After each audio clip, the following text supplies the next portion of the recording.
my fate to let you go. You feel hate when I'm around you, but I know you won't let me go. So close to see when I'm down inside of me.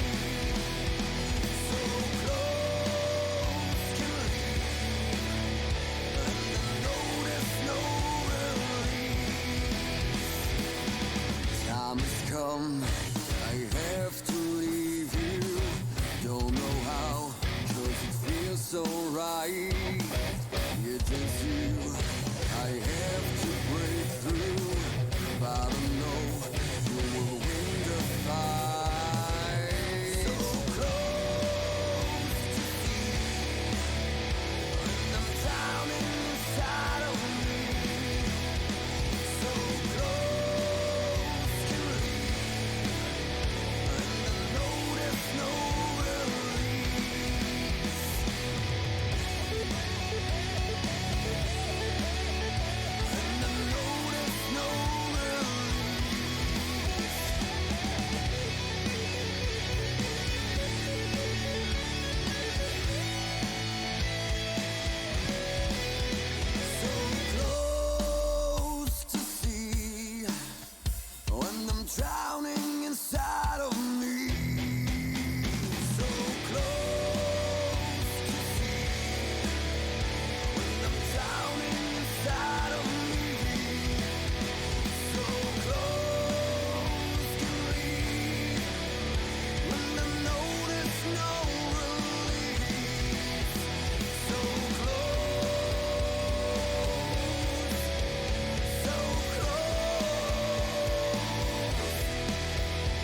Well, if you don't know, now you know, ladies and gentlemen. Welcome back to Vidane TV. Paul Strickland Jr. here, your host. Alongside me is Rowdy Wesley Hogue. Wes, we're here at New Hampshire Motor Speedway. We're running the ARCA cars here, the National Series cars, if you will, for another Tim's Corner Motorsports special event race. Great to see you, Wes. Great crowd on hand. Great field here. We got over 60 drivers that have registered for this event. Really looking forward to get this thing under green. Always enjoy being in the booth here with Vidane TV. We're getting the pace laps getting started on the Heat 1 here as Dan Collins, you see, is going to be starting on the front row with that 99 ride of Brandon Campbell. Behind them will be Josh Langle in the 18. Next to him in fourth will be Craig Kenny in the 90.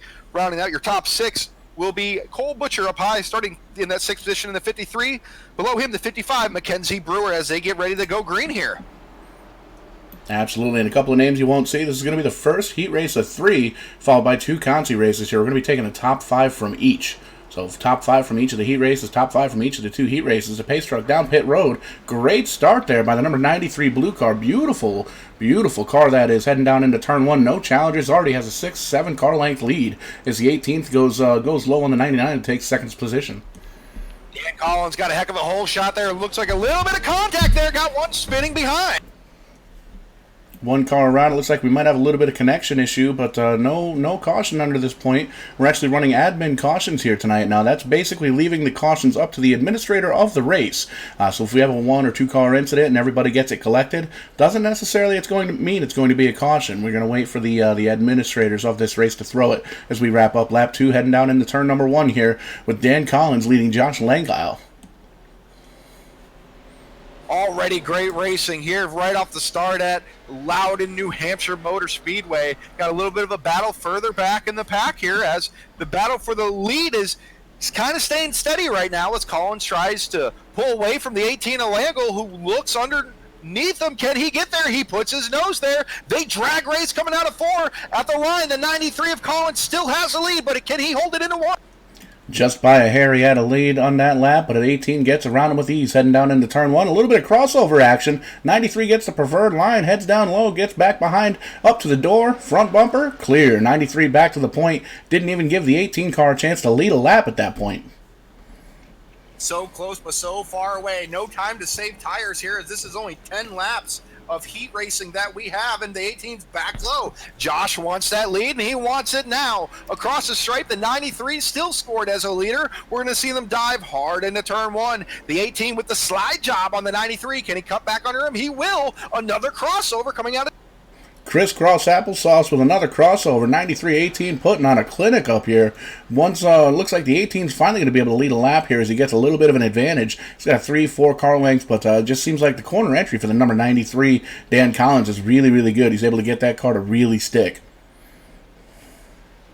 Car on the move is that 90 machine of Craig Kenny as he's starting to close up on the 93 though. Maybe the 93 heated up those tires a little too quickly on the beginning here, trying to fend off that 18 for the lead, and now the 90 has him in his sights. Got one stop there on the backstretch in the grass. Looks like he's just going to kind of sit this one out and get out of the way, but now it's a 3-car battle for the lead heading into 3.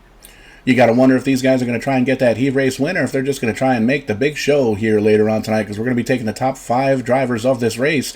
93 gets a little bit of a wiggle there, kind of gives the advantage to the 90. You see he kind of checks up just a little bit. He's going to take the turn here just a little bit lower of a line, as this setup has almost 3 wide there, but everybody kind of checks up just a little bit. Single file right now for the top 3 spots. That 90's getting aggressive. We're down to 5 to go here on lap 6. He's trying to figure out a way to get underneath the 93 without taking him out. He looks a little bit looser than these other guys, which is allowing him to drive the car a little bit lower, but he's not getting the drive off that these guys are getting because he's entering the corner so low as the battle for the lead starts to heat up again. Dan Collins wants it. Dan Collins wants it. Josh Langile has it, and the 90 is there. The cars are bumper to bumper to bumper for the top 3 positions. If they hold on to those spots, they're going to make this race here, as the top 5 from each heat race are going to make it onto the feature here a little bit later on tonight. The 18, though, just seems like he's got the preferred line, able to really control that car, and the 93 is there. He is right on that back bumper. You got to wonder if he's going to try and use that chrome horn, as the 18 just kind of goes high just a bit and gives the 93 the preferred line. So definitely a lot of give and take early on here in this heat race. At 18, hit the gas. Josh Langle hit the gas a little too soon coming out of turn 4 and got really tight. That opened up the door here for Dan Collins as he goes to the bottom, and right behind him, just waiting, is Craig Kenny in that 90 ride, and right behind him is Mackenzie Brewer in the 55. We're about to have a 4-car battle coming to 2 to go for the. Coming to 2 to go, just as you said. There's a little bit of a hole between the 18 and the 93, but the 90 knows better. You're not going to tempt him like that easy. He's going to kind of lag back just a little bit, make sure he keeps his car in one piece. He definitely wants to make the feature, but you got to figure he wants to win this heat race, get that notch in the race car belt, if you will. Hard, close racing here at the front. It is now a 4-car battle for the lead. If you wanted action, you got action right away here at New Hampshire from Tim's corner. And going low again is the 93. Can he wash up next to that 18? He cannot. White flag is out. One more to go. One more to go. The 18 of Josh Langile heading down into turn number 1. Really holds a position. He slides up the track just a little bit. Gives the advantage to Dan Collins at his bumper. He's at his bumper all the way up to his door. Coming out of turn number 2. Heading down the backstretch. Looking at 3 and 4. We're side by side here for the lead. Absolutely amazing racing here up front. Coming off turn 4, who can get it? Can Collins hold him off? Can Collins get underneath him and make it stick? He's trying to make it happen. Josh gets a run on the top shelf. Your winner by a car length and a half, Josh Langill, followed up by Dan Collins. Beautiful run by Dan Collins there. Good, clean, hard racing. Absolutely going through there. Craig Kenny finishing 3rd. Mackenzie Brewer finishing 4th. Cole Butcher wrapping out the top 5. And those are going to be the 5 drivers that transfer on later on tonight. Now, you are going to see everybody else that finished behind 5th place later on, as we've got the 2 final consolation races. And we're going to be taking 5 drivers from each of those as well. But we're going to get these drivers lined up for heat race number 2 here. New batch of drivers that we haven't seen quite yet. And we took the top 7 qualifiers early on. You didn't actually see that on the broadcast. We came in live just as that was getting wrapped up, but we did have 7 drivers qualify into this race on time. We've got 7 plus 5, and we're going to go shoot for our second 5 right now. And your pole sitter here will be Brandon Lively in that 39, and next to him starting second will be Barrett Benar in the 4. Starting third in this battle will be should be right next to Steven Matthews, who actually will be starting 4th in the 56. Next to him, starting 3rd, will be the 124 of Jake Goodwin. That's going to be a good battle to see there. Then we're going to have the 7 of Byron Bartlett. Next to him will be the 83 of Chris Roma. David Cassidy in the 13 will be starting behind him. Next to him will be the 94 of Devin Smith. Next will be Jeff Gilmet in the 86. Lining up next to him will be the 119, a little bit of a bland car there, will be Jonathan Pollard. Andrew Tatchery in the 118 and Corey Lund in the 132 will be rounding out your field here for Heat 2. Now these guys were sitting inside their car. They were able to see all these drivers make the first race here. We had about 12, 15 cars on track. Guys are lined up 2 by 2 all the way throughout the field here. The pace lights are off on the truck, heading down the backstretch, warming those tires up, getting all the grip that they can. We heard from the league administrator, these guys are running fixed setup, and the setup, it was described a little bit more colorful than we are comfortable with describing on air to all of our viewers, but the setup is really, really loose. We'll call it that much. You don't want to use my words? That was Tim Terry, as he's still got us in his ear as he's administrating this race. But the pace car is down to 39, going to lead these guys down to the green flag. Gets a great start with the 124 right behind his bumper. Actually going to look low as soon as they cross the stripe, heading down into turn 1. 3-car battle already for the lead. These guys are not shy. They saw the hard battling up front in the Heat 1, and they want to match that effort. And a little bit of contact between the 4 there and the 124. And we got a wreck out back. Surprise, surprise, the number 94 is wrecking. I can say that in all honesty because that's the number I usually run here in the iRacing service. We'll take a look and see what exactly happened there. It gathers it back up. Doesn't appear that we're going to have a quick caution. We'll back that up just a little bit. It appears like he just got a little bit loose and got some contact with that plain black car, smashes it in the wall. But we'll refocus back up here on the leaders. Take a look at the number 39 of Brandon Lively. Saw him last night perform very good in that figure 8 racing that you saw here live on Vidane TV. A little bit more calm here in Heat 2 than we saw Heat 1, as Lively in that 39 machine leads the way. A little loose on entry there. As we said, this setup's going to be a little bit looser. Behind him is Jake Goodwin in the 124. Third place right now, Stephen Matthews in the 56. Barrett Benar in the 4, and rounding out your top 5 will be Byron Bartlett. And remember, the top 5 move on, so these guys are right in the catbird seat. Behind him is Andrew Lively in the 97. He's a bubble driver. He wants to get up there, and he wants to get in front of Byron Bartlett pretty quickly here as we're coming into lap 4. Single file almost all the way through the field at this point. These guys are just trying to get some heat into the tires. As you see, the 67 of Cody Byron has retired from the heat race. We'll see him later on in the Consi, one of the 2 consolation races.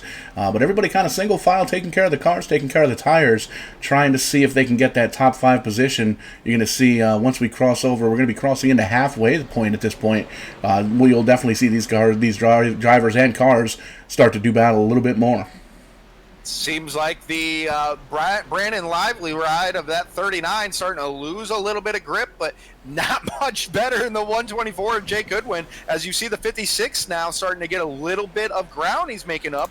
That's of Stephen Matthews as we're reaching the halfway point here. Halfway through our second of 3 heat races, and like you said, the 56 seems to be kind of lowering the line just a little bit. Now everybody, the glory of iRacing fixed setups, everybody's running the same exact thing. The only thing you can change with a fixed setup is the actual steering ratio, how much input the steering wheel puts into the steering box of these simulated race cars. And some drivers like it a little bit loose, some guys like it a little bit more controllable. But you can see the 124 looks high, dips low, quick down underneath the inside of the number 39. He's going to try and get him on turn number 1. Doesn't quite clear him as they rub doors just a bit. 56, we're actually going to ride on board with that gyro cam shotgun, if you will. Take a look at this battle for the lead between the 124 and the 39 car.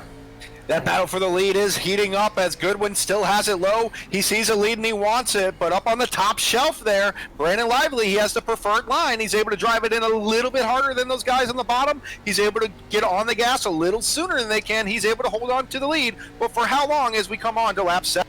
4 to go here in heat race number 2, on board with the number 56 of Stephen Matthews. You can see he's backing the corners up just a little bit, and he's really kind of taking the turns slower than the 124 and the 39, trying to see if those guys are going to make a mistake, see if they're going to drift up the track just a little bit, or even get a little bit loose to try and gain the advantage. You can see he's hard on the brakes here as he doesn't want to bump into the back of the 124, because that would jack up the front of the car and definitely slow him down in traffic and in air.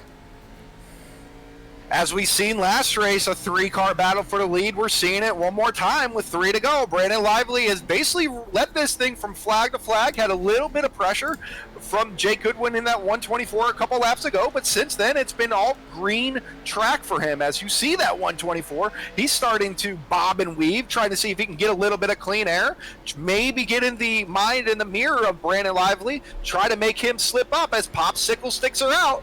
2 to go. Crossing the line, heading down into the turn number 1 here. We're looking backwards from the 39. You can see exactly where the 124 is. Running a little bit higher now, trying to gain a little bit of momentum, trying to outbrake the 39. Doesn't seem to work that time, but now he's going to try and shoot low. 124, Jake Goodwin doing a really good job trying to find where the 39 isn't as strong. And the 39 has definitely shown that he's very strong here tonight. Gets a fantastic 3 and 4 here. So you see the 124, Jake Goodwin close up just a bit, but doesn't seem like he's got enough power or enough time to get around as we come around to the white flag lap, heat race number 2. White flag is out, and that's what Lively wants to see. He's sick of looking in his mirror. You know, he's driving the tail off of that car through 1 and 2. He still holds about a 2 to 3 car length lead from the 24 at Goodwin. As they head down the backstretch, nothing has changed. Still still single file here, almost side by side a little bit further back, but into 3 and 4. This is what this top 5 wants to see, because that's who moves on. As we come out of turn 4, Brandon Lively can see the checkered flag as he takes the checkered flag. Brandon Lively is your winner, followed up by Jake Goodwin, Stephen Matthews, Barrett Benar, and the next ride, barely getting away there was Andrew Lively, able to get the 5th spot. Those top 5 move on. Great racing for position there for the 5th spot, and we've got a next number of 5 drivers that are going to be. You see the 7 and the 97 just kind of rubbing doors there just a little bit, letting them know, hey, I see you. I'm going to go back to that Consi and try and win that thing. See if you and I can't do battle again here later on this evening. But that gives us another 5 drivers that are going to be in this feature race here tonight. And really looking forward to it. We're looking at 77 laps here at New Hampshire Motor Speedway for the feature. It's going to be the Cole's Choice 77, and Cole's Choice, it's actually Cole Butcher's choice. Tim Terry asked him what he wanted to run this evening, and Cole said, you know what, I need something that I'd like to get a little bit of practice in so I can show that I'm not really bad, and that was close to how it was worded to us, but like I said, we're trying to keep it clean here on Vidane TV. But Cole Butcher, he was actually an Alan Kowicki development driver, and he was in there for 2 years, and Alan Kowicki's number was number 7, so 7, 2 years, 7-7. That's how we figured out the distance for this feature race here later on this evening. All right, Paul, I'm not even going to try to repeat the last names of these drivers on the front row. I'm just going to call them by their last initial. Do you want some help? Yeah, absolutely. We're gonna let Mr. Tim here call the starting lineup. I'm going to try to get through this as quick as I can. Mark Dontremont from Tuscott on the pole. On the outside, Ryan Van Orscott from Antigonish. Justin LeBlanc, Ronald McKay, Chris Wanacott, JP Arsenault, Jamie Monroe, Dawson McEntee, Mark Shearwood, Colin Matthews, Cody Fink, Jeff Armstrong, Nevin Scott, Perry Gammon, John Kane, and Daniel Veitch completes your field. And boys, I had a couple of text messages earlier. It's Langell, not Langle. So it's Langell. Gotcha. A lot of Canadian names here, and I'm from the South. Exactly. What do you do when you get the North and the South together? You get what we have here.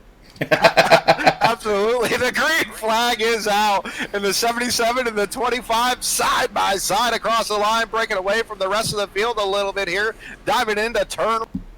Mark D77, we'll call him, in that green car. Took the green flag in the pole. He's in the number 2 spot, the 25. The old school Brian Vickers looking machine gets a great pass there, heading down into turn number 3. Mark definitely wants a piece of that Ryan 25 machine, as we got a 3, 4, 5, almost 6 car battle for that third position. Things are really starting to heat up. Gaggle of cars coming out of turn 4 for the complete this lap, and we got one in the wall. That is the 00 there in the wall, as he is going back in a hurry. The 00, and we do have a caution as he starts to spin. Jean-Paul spins it out in 1 and 2. Not a good start as the caution is out. First caution we've seen here tonight. It took 3 races to get it done, but we had a little bit of a lazy spin there. But he gathers it back up. Didn't seem to hit anything. Car doesn't have damage. We do have some damage on the 510 and the 003. There may have been a little bit of contact between them, I'm going to assume. Both those cars are tore up. And it looks like on my end, you may want to go back and look at that, as the 47 ended up making contact with the 003. The 47 ate the pit road wall. And Colette, oh man, better show the crowd this one. Yeah, we'll see if we can back that camera up. The 47 car hitting the pace car wall. Man, oh man, oh man. It's definitely something you don't want to see. We'll see if we can back this up just a little bit. Just taking a look. The glory of iRacing cameras. You can back all this stuff up. It was one of those licks that makes you cringe even on a video game. He hit that wall as most would say, solid. Here we go. We finally got the action here. We're going to come out of turn number 4. We're going to actually ride on board here with the number 47. And we'll run at full speed. You can see he kind of makes contact there, sends that red car out, and just nowhere to go. Hits that wall a ton. Bends the front of the hood up. You see there's a couple of cars in the inside wall, outside wall. There's pieces flying off of these cars. So definitely a tough break for those guys. And you got to wonder, there's no resets here in this race, so these guys are going to try and pit, see if they can maybe fix some of the damage, hammer it out just a little bit, and come on back to see if they can't get a top 5 out of it. And the cool thing about this series that these guys are running, these ARCA K&N cars, is that there's a different damage model with these cars in iRacing than what there is on most of the other series. These cars have a little bit more of a realistic damage model, which means you're going to see more broken pieces, messed up parts, dented in bumpers, hoods come flying off. The only thing that these cars don't have is a finger gesture out the driver's side window. But give iRacing time. I'm sure that that's to come. But this model for iRacing, it's an awesome model that they have for the damage model, and it's improving little by little each time. But nonetheless, back up front, we got that 25 ride. He's going to lead the way here. Mark D in the 77 ride in second. Third place is Justin LeBlanc in the 509. Fourth place is Chris Wanacott in the 69. And then Ronald McCain. Hey, that's a last name that's easy for me. He's in the 103 in that last transfer position. As we have reached the halfway point, when we cross the line, we're doubling up with 1 to go. 2 by 2, the 25 car is going to take him down to the green flag. Going to take a look at this iRacing pace truck here. Not quite there, just on the backstretch. These guys are going to need a little bit more time to warm up the tires. You see the number 25 weaving back and forth, trying to heat those tires up so he can get all the grip that he can. Like we said earlier on, this setup that everybody's running identical to, very, very loose. So these guys really have to warm the tires up, make sure they get all the grip that they can, and control the car all the way around the racetrack. All right, Paul, the pace truck is about to make its way off onto pit road here. The lights are off. It takes that hard left corner down into pit road, and the 25 fires. We are back to green flag racing here at Loudon, New Hampshire. And the 25 gets a great hole shot, leaving the battle for second place beginning to heat up now as the 509 ducks low on the 77. The 77 trying to hold it on the top shelf there, trying to hold on to it. Can he do so as they are neck and neck going down the backstretch? Looking backwards from the 25, let's look at a car around in the back half of the field. Doesn't seem like we're going to get a caution under that point. Looks like a one-car spin. So we'll keep the focus up here on the battle for the lead as we've got Mark D in the 77 just getting passed by Justin LeBlanc in the 509. We got another couple of cars. The 19 is around. Looks like a 3-4 car pileup. We're going to take a look at that right there on the front stretch. And we do get another one of those cautions there. We'll see if we can back up the replay and figure out exactly what happened there. That we had a one-car accident on the backstretch off turn 2 when we took the green. That was a just a one-car spin. He hit the wall on his own, got back going, and as he was getting it back going, it looks like we had another big accident here coming off of 4. It just shows you that coming off these corners isn't the easiest. Not at all. The 19's hood is right now up over his windshield. Can't even tell if he knows where he's going right now, Bob. I can definitely relate. I can tell you that much for sure. We're going to take a look at the 19 car, the 19 Caterpillar Impala SS here, as we back the replay up just a little bit. We'll play it for you real time.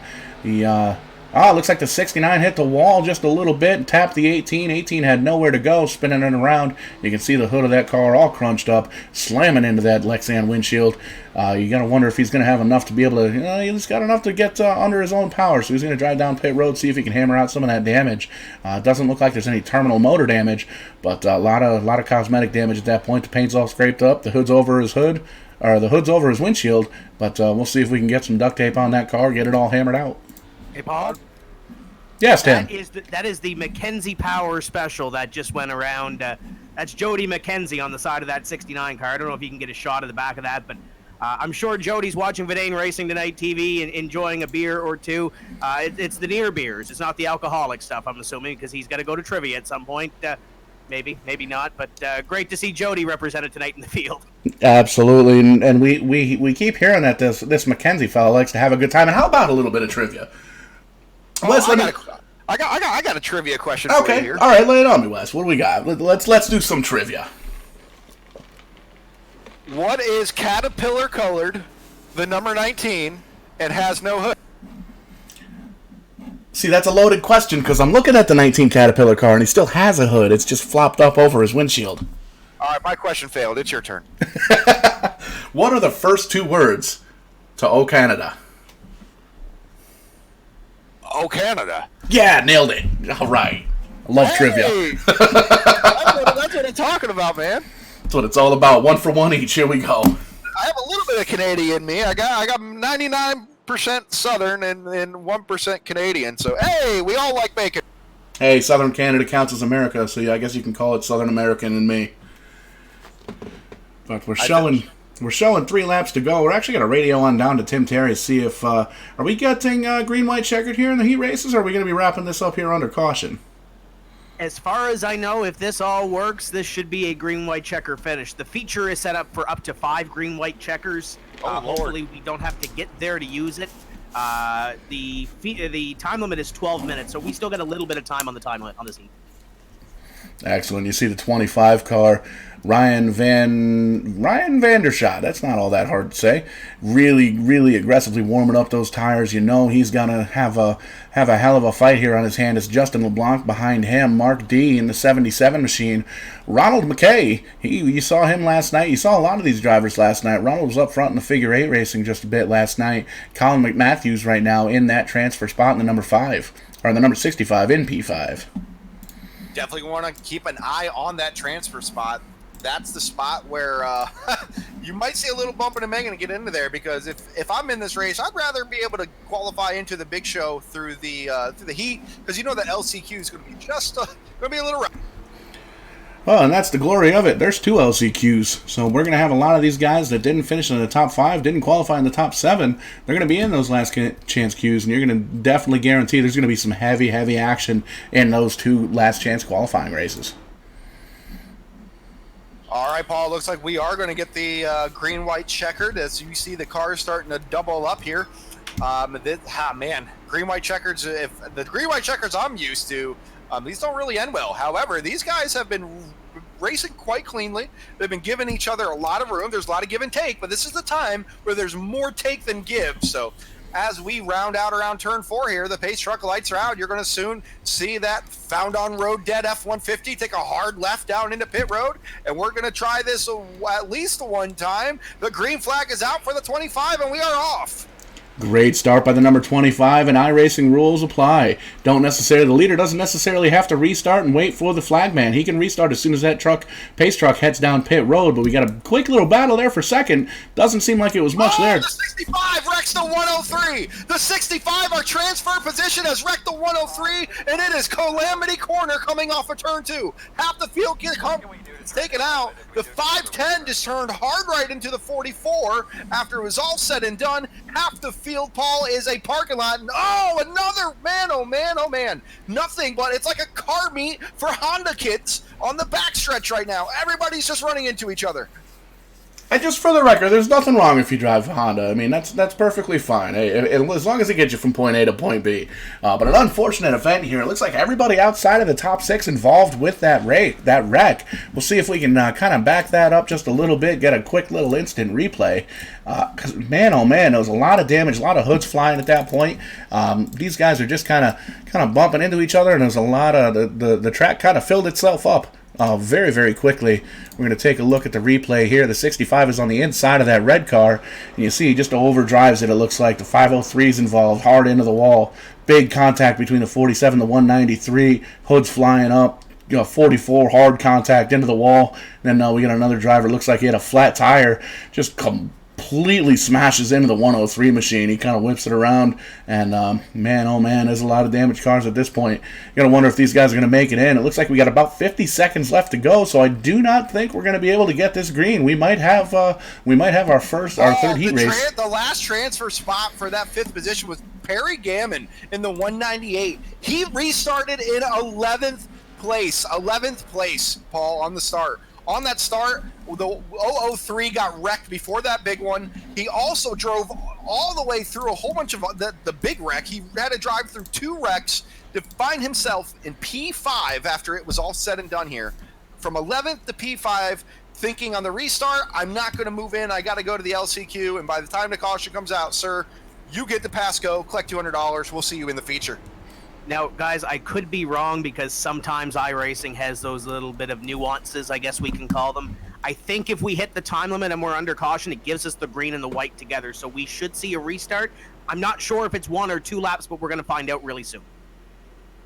Man, I hope so. I hope they give us another 30 laps. This is some great racing here, Paul. Absolutely, a lot of action here at New Hampshire Motor Speedway here in the ARCA cars. Tim's Corner special event race here this evening, and this is going to be one of those All-Star Showcase qualifying events where the points don't really matter too much. The only thing that matters, winners. Anybody that wins any of these Tim's Corner special event All-Star Showcase qualifying races, they actually get into the All-Star Showcase. And we don't have a date set for that. We can definitely guarantee you'll be able to see it on Vidane TV. But it's one of those things where we're basically doing this to kind of entertain the masses, as it were, while this COVID-19 crisis hits the entire globe at this point. It's not even just Canada. We're all in this together, so we want to entertain the masses. And Tim Terry doing a great thing here with the Tim's Corner Motorsports All-Star Showcase qualifying events. I'm having fun, Paul. Are you having fun? I'm having a blast. This is great, and we haven't even gotten to the. We got two more last chance qualifying races after this, and the big show right after that. 77 laps here with 32 of Canada's best drivers here at New Hampshire Motor Speedway in the ARCA car. Absolutely having a blast here this evening on Vidane TV. Paul, I'm looking forward to the national anthem. Are you looking forward to the national anthem? I'm looking forward to the national anthem. We got something special here planned for the right after the last chance qualifier, so we're very excited to see that, and that'll be right before the feature event too. I'm looking forward to this, Paul, as we're starting to double up again. The lights are off. The pace truck, that beautiful Ford F-150. 2x2, hands of blue, the lights are off on that pace truck. 25 cars on the inside. Ryan Vandershot, Justin LeBlanc on the inside. Mark D, number 77, P3. Jamie Monroe, 503. And like you said before, that 198 came from the back all the way up to P5 right now. Perry Gammon's going to be in that transfer spot. It's going to look like we're either going to have 1 lap or 2 lap to go here once we head to take the green flag here on this third and final heat race. All right, pace truck is off. We wait, we go. And there goes the 25 in the lead. He gets a great hole shot. That's exactly what he wanted. And now it's going to be a fight for second place as the 77 dives low, but can he get the position? He cannot as he slides a little bit. And they're now side by side for third. Great battle here. And now on the bump, the 69, the 503 make contact coming off of turn 2. Side by side for fourth. They straighten it back out. We're going to come to the line with 1 flag to go. We got a battle for the lead up there. 25 on the outside. 509's on the inside. He says, wrecking in the middle of the field. That was for the transfer spot. Oh, and the leader wrecks. The leader spins around. Justin LeBlanc loses the car. 25 moves up just high. Boy, oh boy, oh boy, and that just opens up the door for Mark D in that 77 ride, and it looks like it is all over, Paul. It is all over. We're going to have to check with the official on that, find out which drivers. It looks like the timing and scoring may have been a lap ahead of us there at that point. That's why you saw a couple of guys wreck after the checkered flag. We'll have to yell at the guy in the truck pushing all the buttons and figure out what the heck that was all about. But now we move on to our first last chance qualifier. Now what this is made up of, all of the drivers that either didn't qualify in the top 7 spots, any of the drivers that didn't finish in the top 5 of those 3 heat races that you just saw here live on Verdane TV, everybody else gets put into these last 2 last chance qualifying races. So at this point, we got 2 of these races left. Same distance as the heat race. We're going to be taking the top 5 from each of these, throwing them in with the top 5 of the heat races, the top 7 qualifiers, and we're going to have ourselves a little bit of a showdown here at New Hampshire Motor Speedway. All right, now this is the last chance. If you are in this race and you don't finish in the top 5, you don't make it. You don't make it. So you thought the heat race is going to be crazy for that 5th place spot, man. This is going to be nuts. And now you're going to have guys that were just in that pass race, like the 103 of Ronald McKay, and he's going to be out here now ready to rock and roll. The 69, we just saw him wreck of Chris Wanacott. He's going to be out here ready to rock and roll. He's going to have to get his emotions back in check. If he's mad at somebody, he needs to let it go. You can't hold on to those grudges. And it's time to get it done. You know, it's kind of like a pitcher pitching a home run. It was yesterday's news. It's time to rock and roll as now the field starts to line up, and there is Byron Bartlett. He's going to be sitting on the pole here, sitting on the point. Next to him will be Ronald McKay in that 103. Coming up behind them will be the Chris Wanacott ride starting 3rd in 69. I actually like that 69 ride. That's a pretty nice car. Jonathan Pollard's going to be outside of him in the 119. Then we're going to have the 89 of Conrad Murphy. And looks like the pace truck lights are out. Looks like we're going to get rocking and rolling here to start off this first consi. Quick rolling through the action. Lights are off on that pace truck. 7 car on the inside, 103 on the outside. And you got to wonder if the guys that just raced, they didn't really get too much time to kind of collect their thoughts or anything like that. You had a couple of guys from the 1st and 2nd heats, had a little bit of time to sit in those cars, gather their thoughts. The 103 does not restart. The 103 does not get a good restart there. He jacks up the entire top lane, Paul. Sorry to interrupt you, but that almost caused a bit. Oh, the 69 slides up into the 7. The 7 has bad left front damage now. The 7's left front fender feed in, and we got a spin in the back. I think that's the 119. A spin up front as well. Spinning from the 94. We got spins everywhere. It's a merry-go-round. 94 down there in John Deere country, as well as the 132 machine. No caution at this point. We had a couple of cars go around. Not too much damage on the 94. But man, oh man. Well, on the 132. Take a look at the 132. He is already down on pit road. We're going to jump back up to the leader here, the number 69, Chris Wanacott. Take a look, see what's going on up here at the lead. Is the 7 car behind him by 4 or 5 car lengths, running a little bit higher line, but doesn't seem like he's got too much of a. He's got a little bit of a cushion at this point in that number 69 machine.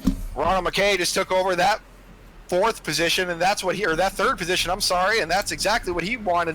1 position away from that bubble, and that's just, you don't want to be in that bubble. Now that bubble spot is to the 89 ride, the Conrad Murphy, kind of the Morgan Shepherd type looking car. Not exactly sure how it's going to look on the feed, but that's how it looks for me right now. And this is a 15 lapper, so these guys really they don't have time. They got to put the pedal down. They got to get up to that top 5, and once you make it to that top 5, you can kind of breathe a little bit and kind of set a pace.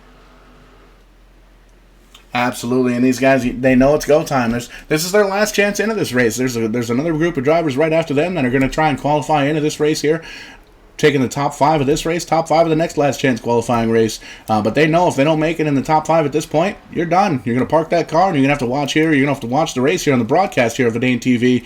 Hard break in the 103, but it looks like he's able to kind of run a little bit higher than that number 7 of Byron Bartlett, trying to take away that number 2 position there. He's right there on the bumper, and it seems like he's going to get a great run here heading down into turn number 3. Head down low. You can see he's hard on the brakes. The front of that car just heading all the way down to the nose, down to the pavement, scraping the nose of that car. Looks like he's going to get a nice clean pass here on the number 7. No, not too much of a challenge. Going to try and move up in front of him, and he does. Secures that number 2 spot. 103 Ryan McKay into the number 2 spot, past that Byron Bartlett machine. The battle for the bubble spot, for that last spot to get in, is starting to heat up as we see the battle here heating up for 5th. Boy, oh boy, oh boy, Cody Fink doing whatever he can to get underneath the 89. He wants out of that 5th position. He doesn't want to be there. He wants 4th. He doesn't want to be on that bubble because now the 99 is coming, and he's going to put the pressure on. You're exactly right. The 99 likes exactly what he sees. Looks like we actually had a little bit of a connection issue. Oh, there he is. 47 bops back right in. Oh, and he makes contact there as he comes back. Makes contact with that beautiful Jeff Gordon number 89 machine, the DuPont Flamer machine. His 99 is there. He's right there on the back bumper of the 89, and he's going to peek in the center. It doesn't quite seem like there's enough room there, and he knows he's still got about 9 laps here in this last chance qualifying race, so he doesn't want to push the issue too hard at this point, doesn't want to tear up the race car, risk wrecking. He wants to make sure that he saves that for the end of this LCQ. Cody Fink now has his mirror filled with the 99 car here. We are to the halfway point, just halfway to go. That is the spot that you want to keep an eye on. That is the last spot to get into this race, and it's held by Cody Fink, and here comes that 99 starting to bob and oh, and he slams into the back of the 47 car, almost loses it himself. He saved it though, Paul. 47 car saves it. Definitely loses that spot. You've got to wonder, he got a huge dent in the back of that car. We're just going to back that up quickly here. Paul, it was like they were working together, and he just Janetti'd him. He was Shawn Michaels, and he Janetti'd him. He gave him the super kicks and get out of my way. I'm moving on if you like it or not. That might be it for the 47 car. Don't know if he's going to be able to get back in here without a... Nope, no caution under that point. Looks like the 47 dives. Nope, the 47. We got a car down in the grass there in the back of the pack. 47 seems like he's gathering his thoughts, and he's, you know what, he's going to just kind of wait this out, see if we can maybe get a caution. But great break for the 47 machine of Cody Fink, especially after such a great save after just getting dumped by that car. Man, oh man, oh man, I've never seen someone just give him the bumper like that and say, you know what, just get out of my way. I want this and I want this now. Now look at this battle coming up here front here. The 7 ride now under pressure. Just a big gaggle of cars here. We got Campbell in the 99 in 5th. 4th place rider, the 89 of Conrad Murphy. 3rd place is 7 of Byron Bartlett, and then the 103 holding 2nd of Ryan McKay. They are just pigs under a blanket right now. Anything can happen here. Don't want to see someone get the bumper and moved out of the way, just like we just saw earlier. Leader Chris Wanacott getting pressure from Ronald McKay in the 103, but he's getting pressure from the 7, he's getting pressure from the 89, and he's getting pressure from the 99. These guys are hard racing up here for the top 5 positions. You got to make sure that you're going to make the end of this race. You want to finish in the top 5, but at this point, these guys are trying to get everything that they possibly can. Making it to the end of this race, man, that's going to be a hard one there, driver. These guys 10-4 on that. They're using that chrome bumper as much as they can, as we have now elapsed at 5 to go here in this race, in this first Conti. top 5 move on. You're not in the top 5. You're going home empty-handed. As you see Bartlett get a little bit of sideways coming off the corner, trying to defend that P3 position. This is one of those things where it's big picture racing. If you don't got a chance to win, you just got to make sure you stay in the top 5. Yep, right now it looks like we got the top 5 as single file all the way through. A little bit of side-by-side action for 6th rather. But these guys it looks like they're going to kind of try and basically just hold on to their spots. You see there's they're single wide. Chris Wanaka has a great lead, looking like 7, 8, 9, almost 10 car lengths over Ronald McKay in that number 103 machine. And the 7 of Byron Bartlett, Conrad Murphy, and Brandon Campbell in that number 99. Single file heading down into turn number 3. Going to be coming across the stripe here with 3 laps to go. It's almost like an unspoken gentleman's agreement here. Hey, I'm moving on, you're moving on. Let's just get through this race so we can get to the big show. Then we'll fight it out. And I think that's what we're seeing a lot of. It's not something you typically see, but we are seeing a lot of it. But the 99, he goes up the track. The 99's in the wall, Paul. The 99, instant karma from the 99. He just gave it up to John Baron. He just gave that position up to the 57. The 57 now is going to move on to the top 5 spot. See if we can't back that up just a little bit, and you got to wonder, he just kind of moved up the track there. It looks like the wall just kind of ate him up, ate that car up, got into the sticky part of the wall, the tape a little bit, some kind of glue or something, held him up there and just gave that position over to the 59 as we move this camera back on live, taking a look at the 99 car. Still tucked right back in behind the number 57, so you're going to wonder with 2 to go here, coming to the white flag, 99 is going to do everything he can to try and get into that transfer spot. We're going to keep an eye on that transfer spot here. Don't know how much damage that 99 has. It looks like he's already plowed one guy out of the way earlier in the race for that position. Now we're coming to the white flag. Is he going to use that chrome horn again? Baron, his mirror is filled with the 99. He has to know what he's done earlier in this race. You know he's got to be nervous as they dive into 1 and 2. Still with about a 3-car lead on the 99 as he gets sideways coming off the corner, losing a bunch of momentum, but here he comes. He's got the run on Baron. Can he do anything in 3 and 4? Coming into 3 and 4 for the final time. He went for it, didn't have enough there, and it looks like the 503 is going to try and fill in the mirror of the number 99 car, put him up, but that's going to bring us to the checkered. Hits the wall again coming out of turn number 4, crosses that stripe, P6, not going to be able to get it done. As you can see, he definitely frustrated, sends that car on the inside wall, tries to get himself a piece of that, one last piece of John Byron machine of 57.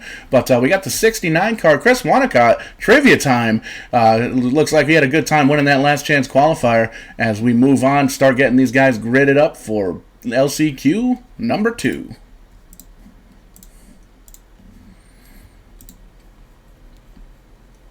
Paul, this has been nothing but some great racing. I'll tell you what, even if we weren't broadcasting, I'd want to watch this race, man. We got about 100 viewers. To all the viewers that are here, thank you for watching this stream. Please go ahead and like the Tim's Corner Motorsports TCM on Facebook. A great group of guys. These guys race often. You can race with them as well. You just got to get a hold of Tim Terry. He's the guy to get a hold of. As I said, really, really good group of guys here. We got one more consi, and then we're going to have the big show. And Paul, I'm excited. I know that 77 lap race is going to be awesome, and they're also inverting 7 in that, Paul. You're exactly right. We got that little bit of news just before we went on the air from Administrator Tim Terry. The top 7 qualifiers. If it helps, I didn't tell those guys that we were inverting the top 7. So, so the drivers don't even know the top 7 qualifying times. They made the race. They've been able to kind of sit back, watch these heat races, watch these LCQ events. They think they're going to start 1 through 7, but surprise, surprise, invert means the pole position is going to start the feature 7th. The guy that qualified 7th, he's going to start on the pole. I love seeing that, Paul, because that means nothing but great action. The fastest guy actually has to work to get to the lead. I love seeing that.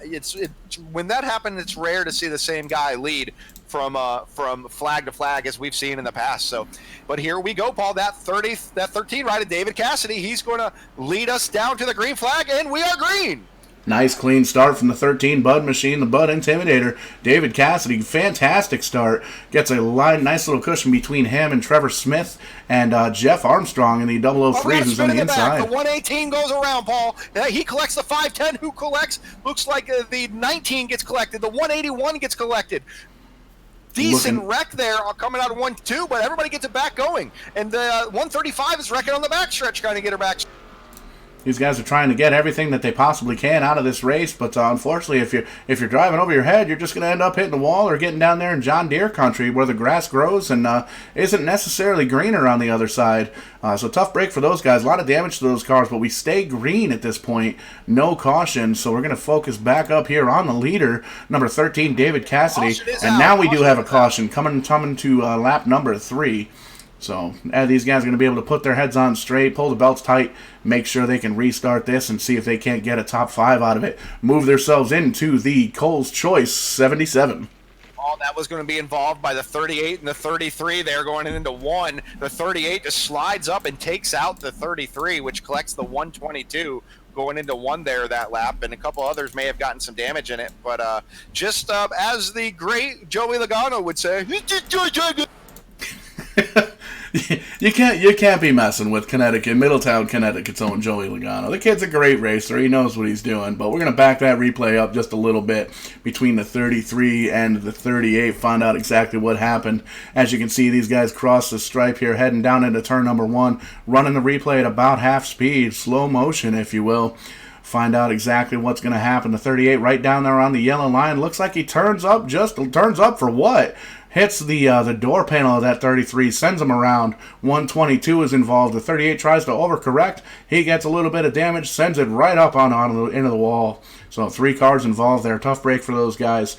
They're going to be able to head down pit road, maybe bang out some of the fenders, bang out some of the damage, see if they can get back out here, try and get a little bit of a finish. You got about 11 laps to go at this point here in the last chance qualifying race, but we'll focus back up here live on the leader.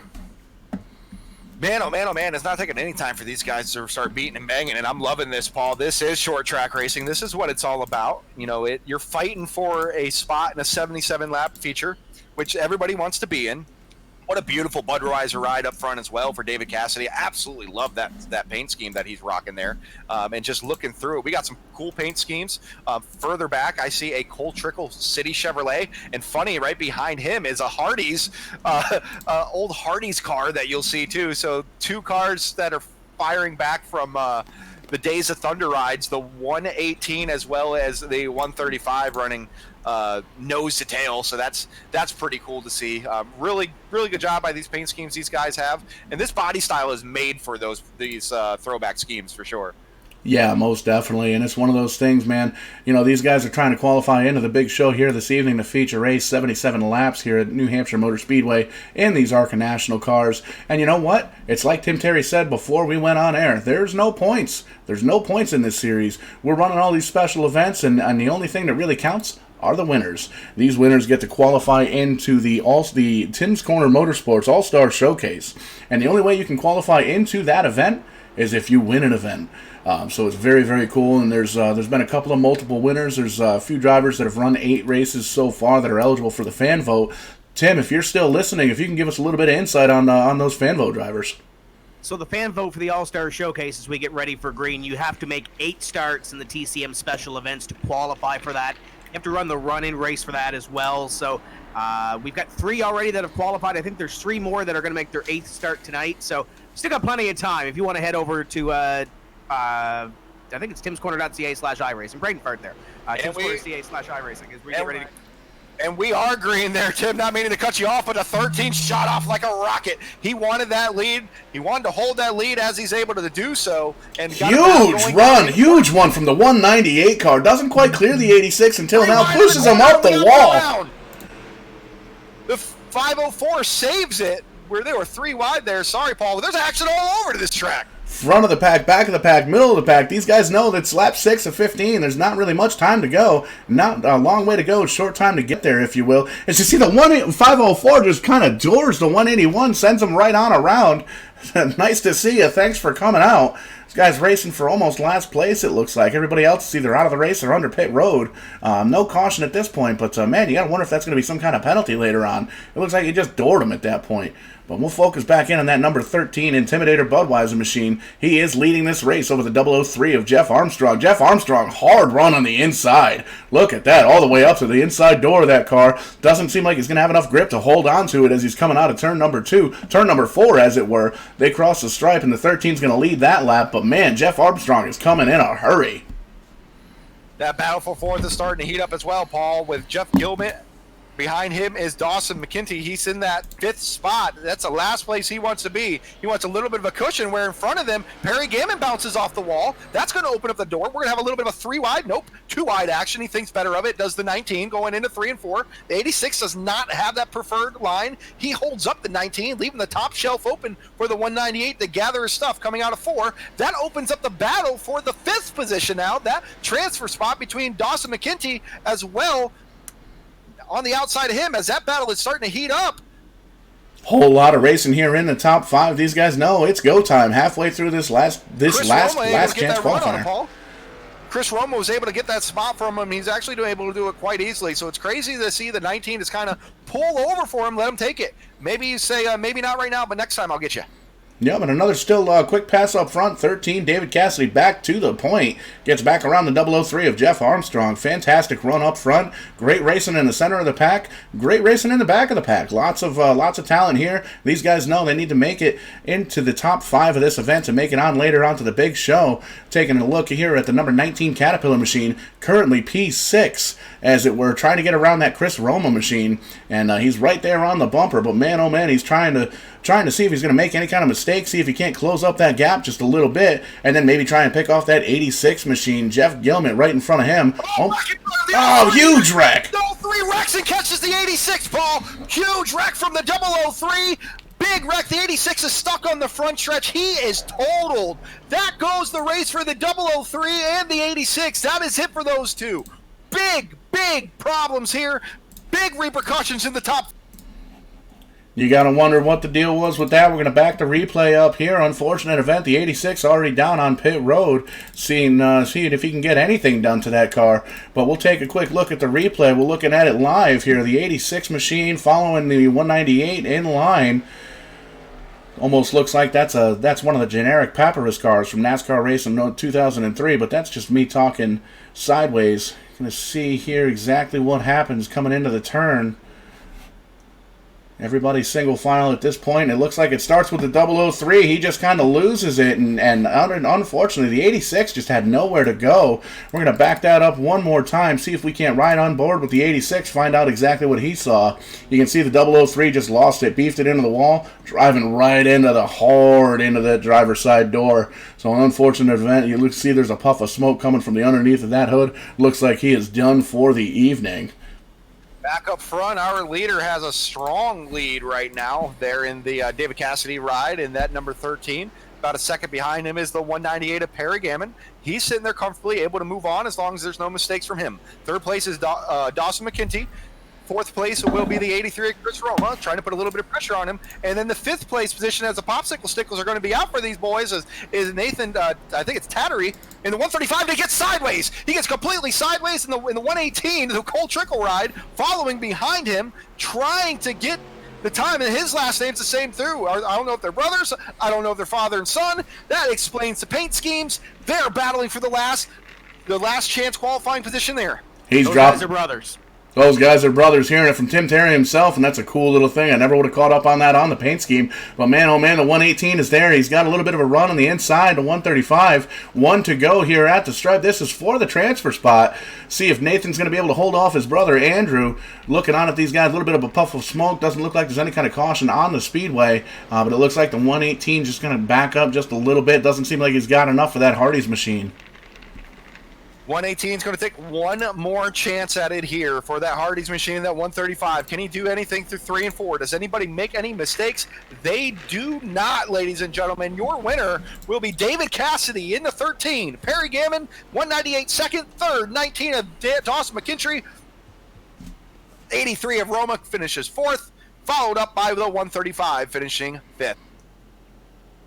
Fantastic racing all the way around, and man, oh man, we're not done. We're probably about halfway through for the evening. These guys are going to have a little bit of a warm-up here, 5-6 minutes, but, we got 7 drivers. They're going to be inverted, up with the top 7 qualifying times. Those guys are already in the race. We had 3 heat races with 15 transfer drivers. Going to have 5 drivers from each of those 3 races, and 10 more drivers, 5 from each of those two last chance qualifiers. But right now, we're going to, if you can... take your hats off and hold them over your heart. Stand if you're able. We're going to go to the Canadian National Anthem here, and we'll just take a quick moment of silence as we transfer that in and watch as these drivers, we're going to try and get these drivers to just quiet up just a bit, but we'll move into the Canadian National Anthem. Okay, folks, we'll get ready for the National Anthem here. If you're able to, would you please rise for singing of O Canada? Oh, Canada, our home and native land. True patriot love in all of us command. Quatre ombres et porte l'épée, il sait porter la croix. From far and wide, oh Canada, we stand on guard for thee. God keep our land. Glorious and free. Oh, Canada, we stand on guard for thee. Oh, Canada, we stand on guard for thee. Drivers, start your engines. A lovely rendition of O Canada, the Canadian National Anthem there, put together by Tim's Corner. That's the best of Tim's Corner O Canada mashup. Very, very cool to see that, and you saw it here live on Vidane TV, wrapping up the warm-up here for these guys, these drivers in the Tim's Corner Motorsports League. Man, we got some racing to take a look at here, Wes. Can I sit down? No, you can't sit down. We're going to give you the seat, but you're only going to use the edge of it here on Vidane TV. You wanted the best, you got the best of two abreast here at Tim Corner Motorsports at New Hampshire Speedway in Loudon, New Hampshire. I'm excited for this one, Paul. This is going to be 77 laps of non-stop action, Paulie boy. You ready for this? You ready for this? Absolutely ready for this, Wes. You know, they don't call you Rowdy for nothing, and they don't. Well, we're still working on my nickname, so we'll maybe we'll put up a poll in the I thought you face. had a nickname from earlier. Well, You can't do that on air though, Tim. We can't. but we're trying to keep we're trying to keep the nicknames PG, just like everything else here on Vidane TV. And if you want the PG-13 and the R-rated and the X-rated stuff, no X-rated stuff, but you can check out our Twitch channels, twitch.tv/strictly94 and twitch.tv/rowdy38 for both myself and Rowdy Wesley Hogue, who's in the booth here with me this evening. As we actually got about 3 minutes left here in the warm-up, 3-minute warning, if you will. Some of the wrestling fans from old will know exactly what I'm talking about. But, man, oh man, we had some great racing. We had 3 heat races. We had 2 last chance qualifiers. Very, very competitive racing up front for the qualifying times. I'm excited. This is going to be great. This is 77 laps here at New Hampshire Motor Speedway in the ARCA National cars, and it's going to be a blast. Paul, when you said that, all I could see is Eric Bischoff's smile with him saying you have 3 minutes. Thanks. I appreciate that. Absolutely. Hey, that's what I'm here for, brother. But man, we're going to take a look. There's a couple of quick key points here. You know, we as we made mention earlier, the drivers all have the same setup. It's a fixed setup here with iRacing, and the only thing they're able to adjust is the steering wheel input, if you will. The lower the input, the looser the car is, the higher it is, the little bit more snug that it is. But unfortunately, it doesn't really work all that well with this particular setup. These guys are loose. So you're going to see a lot of these guys hopefully kind of take their time, getting the tires warmed up, making sure they get everything to stick down to the racetrack. I agree, man. These guys are definitely loose, and they've seen a little bit of the battle watching here as they practice with this little warm up here. They're slipping and sliding everywhere around this track. You would think it's 100 degrees out there the way it is, but it seems like it does tighten up on the longer run. And then again, it comes all about saving your tires. You're like, man, oh man, you're 10, 15 laps into a run. I'm glad this thing isn't as loose. But, you know, you're 5 or 10 laps after that, you're like, man, I wish this thing was loose because you're so tight because you drove the wheels off of it. So, man, I'm looking forward to this, man. 77 laps. The top 7 are inverted, so your pole sitter will sit 7th. Second place will start 6th. I'll let you math geniuses figure it out from there. So we're getting ready here to wrap up this this warm-up and get feature racing here at New Hampshire Speedway. And again, this is a Tim's Corner Motorsports All-Star Showcase qualifying race, so the winner of this race moves on to the All-Star Qualifier, the All-Star Showcase race. Don't have a date set for that. For those of us that just joined with us, you can definitely bet you're going to be able to see that live on Vidane TV, as we're going to be bringing all the action to you here at Tim's Corner Motorsports. But it's one of those things where every winner of every one of these Tim's Corner Motorsports special events, we had some drivers in a figure 8 race last night as a third event at Irwindale Speedway. Very cool race. You can check the replay out on Vidane TV's YouTube channel. You can also get the link over on Tim's Corner Motorsports Facebook page. But man, there's been a lot of guys that have qualified for those events, and you know what? This whole series, points don't matter. Points don't even exist. So if it's not your night, it's not your day. It's not your day. You know what? If you're not going to be able to win the race, maybe you should just kind of get out of the way just a little bit and let somebody who's quick and fast take advantage of that. Because Paul? Well, you expect a racer to get out of the way? It's one of those things, man. You know, hopefully there's a little bit of give and take, but you know you want to get everything you can out of this point. You know that a racer's body is fueled from the blood of bald eagles and and ethanol, right? And with a touch of burnt rubber. You're not going to see anybody get out of the way. Now, if someone is off the pace, I think there's going to be a kind of a gentleman's agreement there. If you're off the pace, get out of the way. But I don't see too much give. I think we're going to see a lot of take. Yeah, you know what? The more you say it, the more I think you're right. But looks like we just wrapped up qualifying here. Checkered flag in the air for that session. Lining these drivers up for the big show, the main event here. Taking a look at the starting lineup. Roger Down, who qualified 7th, starting on the pole. Outside of him is going to be Sean Pierce in the 121, followed by Matthew Darkhouse. Corey Hall starting 4th on the outside of him. Wes, I'm going to let you take advantage of the scoring and timing and go through the rest of the field here for us as I push the buttons and show you just what these cars look like. Man, I'm actually enjoying looking at these cars right now. As I was going through them after Corey Hall, ladies and gentlemen, we're going to have Mike Alexander starting behind them in the 75 on the inside. Beautiful Crown Royal machine there. Good looking car. Danny Chisholm in the 87 will be next to him on the outside. Then we're going to have Matthew Barkhouse in the 15. Cool little tie drive. The 08 of Corey Hall. I'm sorry, we already called Corey Hall out. Okay, there we go. We got, is it Langell, did he say, or is it Langell? Langell. Langell. Yeah, he's going to be in that really cool 17, that 17 Darrell Waltrip throwback, but he's going to be in the 18. Really, really cool looking car. Brandon Lively, we just saw him race his heart out. He's going to be in the 39. Followed out behind there is going to be Dan Collins. We've seen him have a good race in that 93 ride. And we're going to have Justin LeBlanc in the 509. Good to see him make the show. Jake Goodwin's going to be in the 124. Followed up by the 25, looking like a Brian Vickers ride of Ryan V. I'm going to work on these last. Craig Kenny's going to be in the 90 UAW Delphi ride, and I believe we're about to go green here. We'll focus back up here on the leader. Take a look at this restart. The lights are off on that iRacing pace truck, ready to go. It looks like the leader there, Roger Down, kind of warming his tires up. Gets a great start. Green flag in the air. 15 Tide Machine's going to be right on his bumper. Already looking low, heading down into turn number 1.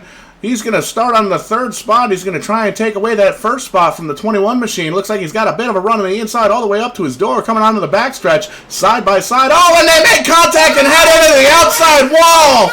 The leader's just wrecked. The leader's just wrecked the field. The 15 is flipping. Oh, man, oh, man, oh, man. The entire field has wrecked. Dear Lord, leave it to a Darrell Waltrip car to wreck the field. Man, oh man, oh man, that is not what we expected here. Coming off of turn 2, lap 1, fire in the hole. And Tim Terry, do we have resets in this? No. Boy, oh boy, there's not going to be any resets. There might be 5 cars left in this field without any damage. Ladies and gentlemen, this has turned into a 77-lap enduro, and we're happy to... You're exactly right, Russ. We're going to back this replay up, see if we can figure out exactly what happened. Man, you hate to see that. A lot of cars damaged. A lot of cars involved in that wreck. It's unfortunate. And it was just hard racing between the 21 and the 15. We'll take a look. We'll run it at half speed, slow motion, if you will, here on the Vidane TV instant replay. You see the 75 back there in 4th place. Tries to make a little bit of a run. Has no idea what's coming up for him. 15, Tide Machine is on the inside of number 121 of Sean Pierce. Nope, just kidding. But the 21, man, he looks like he just gets loose. Looks like he gets loose coming off of coming out of the turn, and it just kind of turns into the outside door. The 15 sends them both into the wall. You got to figure they're definitely upset, but you see the 08's involved. And, man, the Caterpillar machine earlier, he's involved. And the 13, that beautiful Good Wrench Budweiser Intimidator ride, the 44's involved. Man, the Hardy's car's involved, the 65, 44, all these guys, man, it's unfortunate. You don't expect that on lap 1, especially after you're looking through all of the races racing we've had so far. Definitely a tough break. We're going to take a look at pit lane, just see how many guys are down on pit road. But a whole bunch of tore up race cars at this point. Paul, if someone doesn't leave this track with a black eye, I will be disappointed. Boy, oh boy, there's going to be tempers flaring behind those steering wheels. You anticipate this race for so long. You practice. You run all these heats. You run all the consies. You practice all on your own, and you get through turn 2 of the first lap, and then it's all over for you, man. That has to be the only word that you really have is disheartening and is just flattening. It's like someone popped your balloon before you're ready to pop. Yeah, either that or you're holding on to that helium balloon, and you know what? You're just so damn proud of that balloon, and somebody just comes up with a pair of scissors and just snip, and you look up, and man, there goes your balloon, floating away, and you can't even catch it. Unfortunate event here, unfortunate start for a lot of these drivers. A lot of guys are down on pit road trying to get those dents hammered out. They know a lot of guys were involved in that wreck. See the 89 looking like he might be the wave around car as he goes by real fast, passing the pace car. But we've actually got Mike Alexander in that gorgeous Crown Royal machine and the number 75 machine. He's leading this race at this point. You didn't even see him in the front couple of rows at that point. He was able to make his way through that wreck, not get involved too much, looking at him from all different angles. Doesn't look like he's got any damage on that car, so definitely good to see for him. Paul, this is where that invert really comes into play. If you started in the back there, you're probably kind of upset. You're like, man, if this field wasn't inverted, I probably would have missed that. But the field was inverted, and that's just the name of the game. That's just the luck of the draw, basically. The guys that are happy are the guys that didn't perform well in their heats, or they did perform well, but they were only 4th or 5th in their heats, or the guys that had to race in these consi races in order to make the race. Those are the guys that are grinning ear to ear. Because they had their struggles, they were able to miss that, and now they get a chance to battle out for the win, because a lot of the faster guys, let's face it, a lot of the faster guys on pit road right now with damaged up race cars. Yeah, you're going to see a lot of drivers at this point go a lap down, unfortunately, due to getting those repairs off. But you know what? We're gathering it back up. The lights are off on that iRacing pace truck. 2x2, hands of blue. Mike Alexander, the 75 Crown Royal machine, is going to restart on the point. Dollar General on the outside of him. Noel Forger, you'll actually recognize his face, the number 36. He was actually he was the second driver to sing in that national anthem video that we had in the O Canada mashup. But great start by the number 75, Mike Alexander, already putting a lot of space between him and Noel in the number 36 Dollar General machine. Heading down into turn number 1, top 3 single file so far, 3 wide for 4th place behind them. Yeah, let's see how that works out. Somehow they're able to make it 3 wide work, and that goes back to 2 wide. Some really good racing there. We saw Brandon Lively race his heart out earlier in the heat races, and here he is side by side with that 18 car. Another beautiful paint scheme out here as the 18's able to make the pass and clear him off of 4. Further back in the field, the 56 and the 90 racing side by side here for that 8th position. see who's going to win this battle coming off of into 1 and 2. Looks like the 56 will hold it, but for how long? That 90 machine looking like the early Kyle Busch rookie Hendrick Motorsports machine with that Bell paint scheme. Awesome looking race car there on the inside, trying to see if he can make that car stick, and it looks like he's going to head down low. Doesn't quite get the momentum, but he does. The 56 slides up just a little bit. 90's going to try a slide job, if you will. Doesn't quite get it. Gets a little bit loose coming out of turn number 4. Isn't able to complete that pass. They cross the stripe. 56 has it, but for how long? The 53 dives it in low on the 90 there. He just sent it, and that's Cole Butcher. He wants that position. He wants to break into this top 10 as he battles hard underneath and looks like possibly the car behind him, the 103, was going to take a 3 wide, but he thought better of it. They're side by side into 3. The 53 again drives it in hard, pins it to that yellow line, floats up. He's able to clear the 90, and in tow is Ron McKay. In that 103, he clears the 90. Ron McKay saw a hole between the 90 and the 53, and man, he didn't take it, but he thought about it. Definitely as the 93 starts to go low on the 90 machine, 90 tries to come down low to close that hole up, but man, he's there just kind of losing position slowly at this point.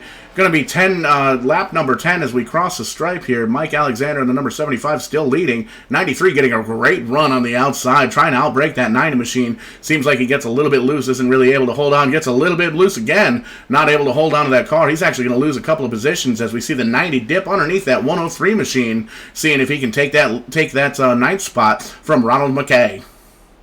Battle starting to heat up, not only for the lead, but also for third place. We're having a battle heat up here. We got a kind of like a tandem here going on. We have Noel in the 36 as well as Mike Alexander in the 75. They're running 1-2, running in each other's footsteps, and behind them, Josh is in that 18 ride, and followed up by the 509 of Justin LeBlanc. They're riding third and fourth. So some separate battles here going on, like a couple different separate races, and then further back in the field, battling for 10th, we still have the 90 of Craig Kenny side by side with the 103 of Ronald McKay, who steadily starts to fall back, opening up the door now for the 08 of Corey Hall.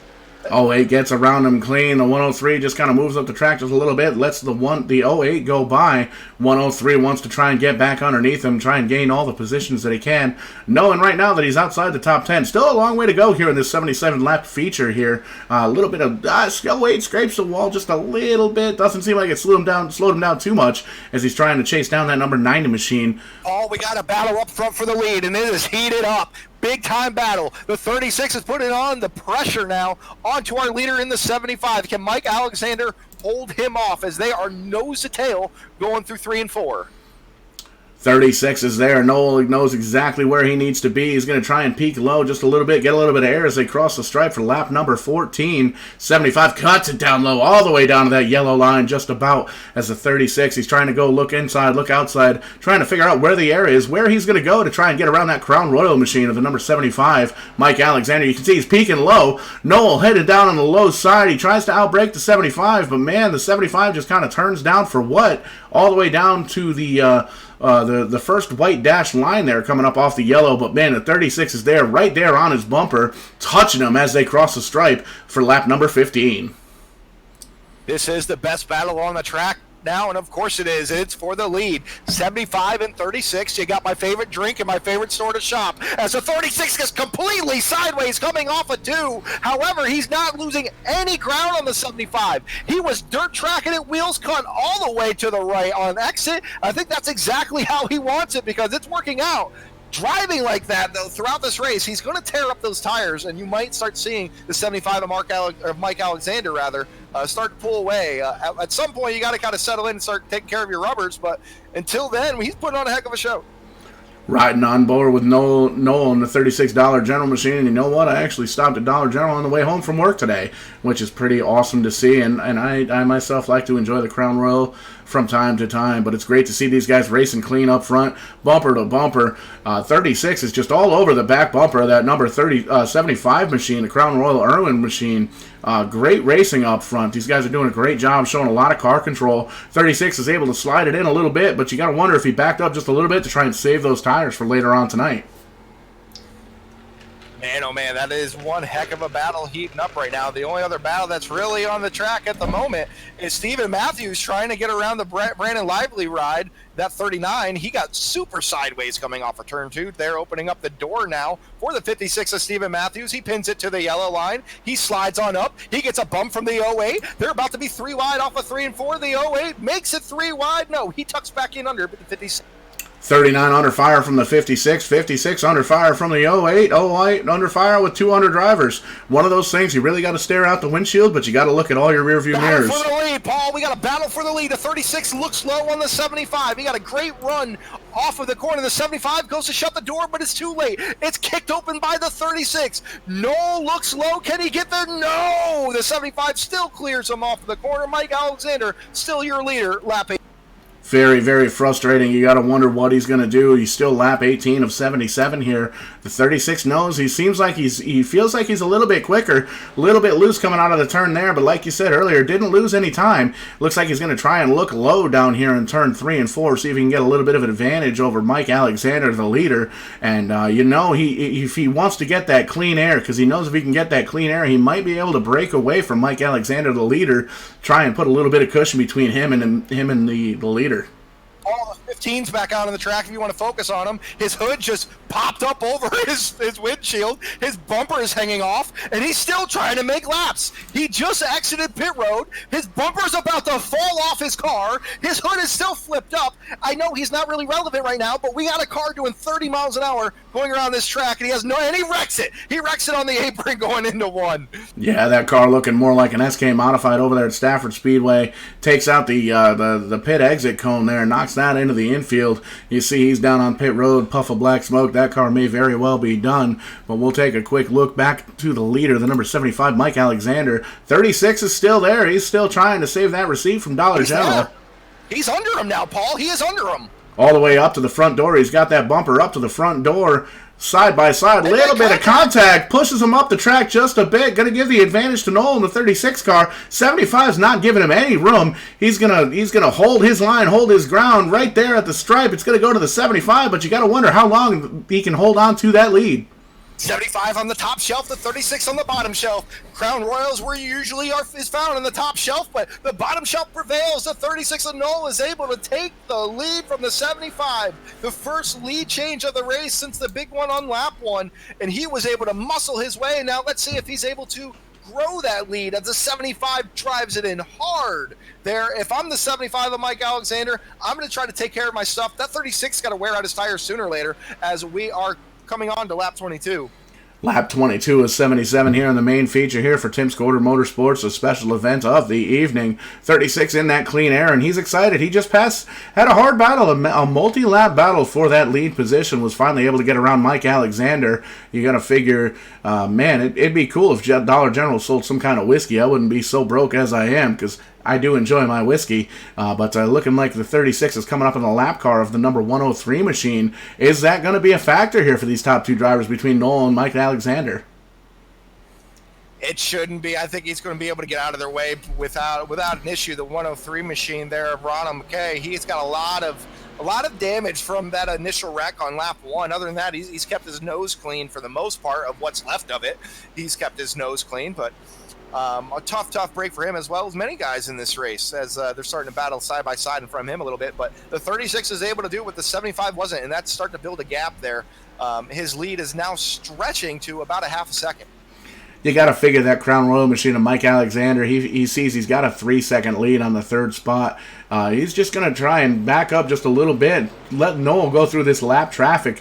Looking ahead, there's about 4 or 5 cars that are within a straightaway of the leader. You got to wonder if these guys are going to try and hold on to the lead lap. It looks like the 103 is going to go way high, let the 36 come by. The 44 is going to go high as well, as the 36 car, the leader, tucks in behind the 44, gets around him with ease, is going to head down into turn number 1. 44 waving that driver down, so no problems there with lap traffic. Car in the wall. Cole Butcher of the 53, hard in the wall. He spins it all on his own coming out of 4, and he already parks it. I don't know if we're going to be able to get a replay. That happened pretty quick, but he wrecked all on his own, parked the car right away. Cole Bitcher looks to be done. I was watching this battle here for the top 10. Now it's top 9 because Cole Butcher's out. Starting off with Stephen Matthews in the 56, Craig Kenny in the 90, the 55, Mackenzie Brewer, and Dan Collins in the 93. These 4 guys were pigs under a blanket, and all of a sudden we saw Butcher just lose it off of 4 on his own and wreck. So tough break there for that ride. Taking a look at the 56 and the 90, the battle between the two. A couple of Kyle Busch machines. Like we said earlier, that 90 machine, the early Hendrick Motorsports Kyle Busch entry, and Z-Line Designs, one of the nationwide Xfinity Series rides, paint schemes there. You got to wonder if those guys are working together, or maybe they're just Kyle Busch fans. Surprised to myself, that dude's actually got some fans. But we've seen these guys, they've been around each other all night. Some good, clean racing, hard racing. 90 trying to take a peek on the inside of the 56. 56 is holding it on. Stephen Matthews as they cross the stripe. But it looks like the number 90 of Craig Kenny is going to shoot down low. The 55's there, the 93's there. All of a sudden, we've got a 4-car battle for the 9th position. Great racing here, mid-pack. Man, this is the best race in the field right now. These 4 are just going at it just for a top 10 position. That's what we like to see. Doesn't matter if they race for 1st or 9th, as you see. They're going to race as hard as they can. And again, all 4 of them just in a formation, like a diamond going into 3 and 4. You're exactly right. That number 55 Viagra machine heading down into turn 1, racing as hard as he absolutely can. Gets around the 93 machine. He's going to try and poke it in the back of the number 56. Backs up just a little bit. Tries to double think it. Realizes it's still early on in this race. He's going to try and save his stock. Gets a little bit loose coming out of turn number 2. Gathers it back up. Doesn't seem to lose too much real estate. 93's behind him. 56 in front of him. And they're both chasing down the number 90 machine of Craig Kenny. Mackenzie Brewer definitely wheeling that 55. He's realizing he's trying to make it hard on the 56 car, and he's just trying to drive it straight into the 56 in that 55 ride, and he's struggling to keep it up, the momentum. Riding shotgun in that Viagra number 55 car. We're going to see just how hard he can get heading into the number 3rd spot, under the 3rd corner. I'm getting all flustered with all these words. Gets a great run on the backside of number 56, but doesn't seem like he's able to close the deal. Great racing here back for the 10th position. You got to figure, top 10 would be great, but you really want to aim for the number 1 spot. You really want to aim and try and win this race. As you can see, the 55 is just closing in on the backside of the number 56. Paul, this has been some great racing here as we take lap 30 as we're getting closer to the halfway mark. Back up front, we saw some really hard battle for the lead. Noel was able to grab the lead from him, and then we've moved back to check out this battle here for basically 9th through 12th. These guys have been racing their hearts out, and that's the only battle on the track at the moment. A little bit further up for the 4th position, though, the 25 ride is starting to feel the pressure from Justin LeBlanc in the 509. They're side by side with Mark D in the 77 right behind them. All 3 of these guys trying to get a top 5 position. Mark D, seeing there's a little bit of a spot in between in the center of the 509 and 25. He doesn't take it. He just kind of makes sure that he backs up just a little bit to give those guys some room as he's side by side with the 503. 25, that old school Brian Vickers looking machine. He moves up the track just a little bit. 503 is going to try and take that position as he heads down into coming out of turn number 2, heading down the backstretch, heading into turn number 3. He's just going to tuck it right in behind the number 77 of Mark D. And Mark D's going to try and see what he can get out of that number 25 machine. Paul, we may have predicted something with the 36. It looks like the 36 tires may have finally caught up to him, because now the 75 of Mike Alexander is back on his bumper. Did the 36 burn his stuff up too quickly? We're about to find out. Mike Alexander is there, right there on the bumper of the number $36 General machine. One of those things, you know what? I got past 10 laps ago. He was quicker than me then. I'm just going to back up, save my stuff, let him kind of burn everything up as he's trying to get around that lap traffic from 5-10 laps ago. And you got to wonder if the 75 saved just enough. We're going to see it here. He's able to really close up on the back bumper as he's heading into the turns. He's really out braking the number 36, and he's going to try and really shove that machine down low. Doesn't quite get the run. He tucks in behind on the backstretch. Heading down into turn number 3, you're going to be able to see he's going to try and pull down low and get around the number 36 on the low side, because he seems like he might have saved his tires just a little bit. 36 car burning the stuff up under as he's trying to get through that lap. We actually got a caution here on the Speedway. We'll figure out what's going on there. Try and figure out what number car is involved. Man, that was a long green flag run, and I believe we still have Tim Terry here in the booth. Tim, we know some of the leagues that we call, they have a rule where they can only race on the set of tires that they start on. Do you guys have a rule like that? Do they have a certain set amount of tires? Can they go down and get unlimited tires? How does this work here? Tires and fuel are free on iRacing. That's how we view it. Roger that. Looking through the replay tapes here, we got some smoke coming out of a couple of cars, trying to figure out who was involved in that wreck.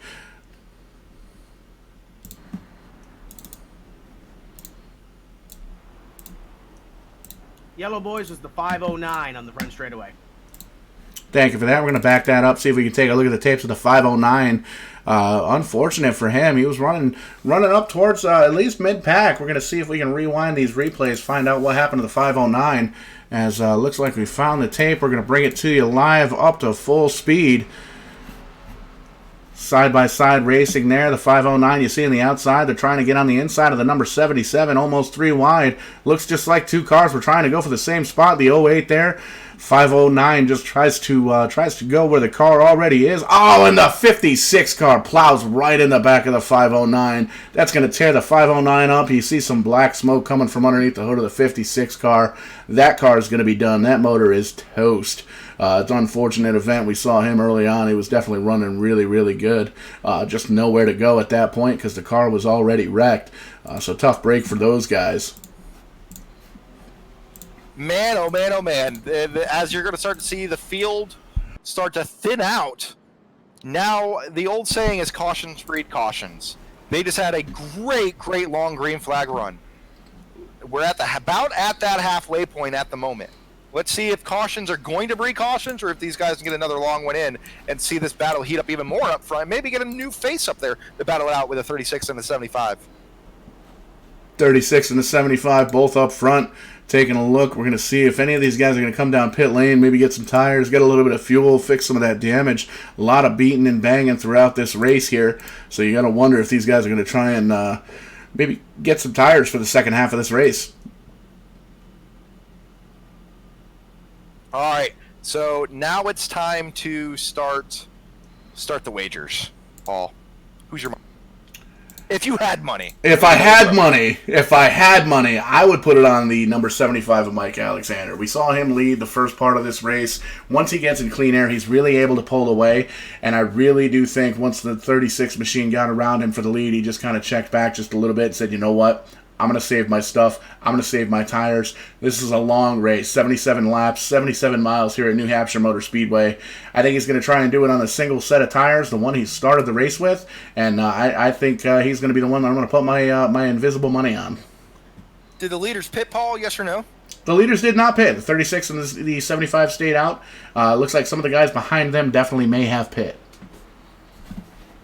My money is going to be neither of these two. My money will be on the first car that lines up out on the field that pitted. I'm going with fresh tires here, Paul. You know what? I'm actually taking a look at our live timing and scoring here. It looks like everybody in the top 15 pitted 3 laps ago. So as soon as this caution came out, they did definitely pit. Not entirely sure what they took for tires, whether it was 2, 4, or fuel only.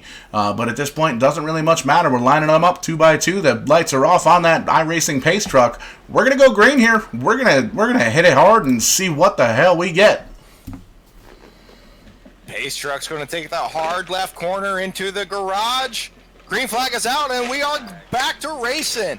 As the 36 gets a great jump on the start there, able to get the whole shot. That's the advantage you get in iRacing when you get to start a race. You start the race, not the green flag. Once you reach that restart zone, you can go at any time. That usually is the benefit, and he's showing it off. And now the battle is for second. The 75 and Mike Alexander is able to clear the 18 and move on up through the track. Top 2 guys are still top 2 guys. Mike Alexander trying to close up the gap there on the bottom side. Great corner as he's bringing the entire field here with him. Noel up front in the $36 General Machine. Great start. iRacing rules don't necessarily have to wait for the green flag. As soon as that pace truck pulls off into pit road, you can go whenever you want after that first initial start, and definitely took full advantage of that as he was able to get that clean air and get the preferred line heading down into turn number 1. Heading down into turn number 3 halfway through this race. Paul, that 75 did not fade away. That 75 did not just stay a half second back. He's back on the bumper of the 36. He knows that he's able to save his tires better than the 36, where maybe he learned a couple things from when Noel was trying to run him down prior. As he takes a peak low, not quite there, as he's got to run through the center of 1 and 2. He's able to peak a low. The 36 gets a little loose on the exit of 4. They're side by side for the lead. He got one around. The 25 wrecks on his own on the backstretch into the grass. We stay green. He was a 1-car wreck. The battle for the lead is on. The 75 and the 36 still side by side through 3 and 4. The 36 on the top shelf, able to get the run. Absolutely. You saw 25 down there in John Deere country, but 75 is trying to get that position. Gets a little bit of a gap between him and a leader because he's got the 18 right behind him.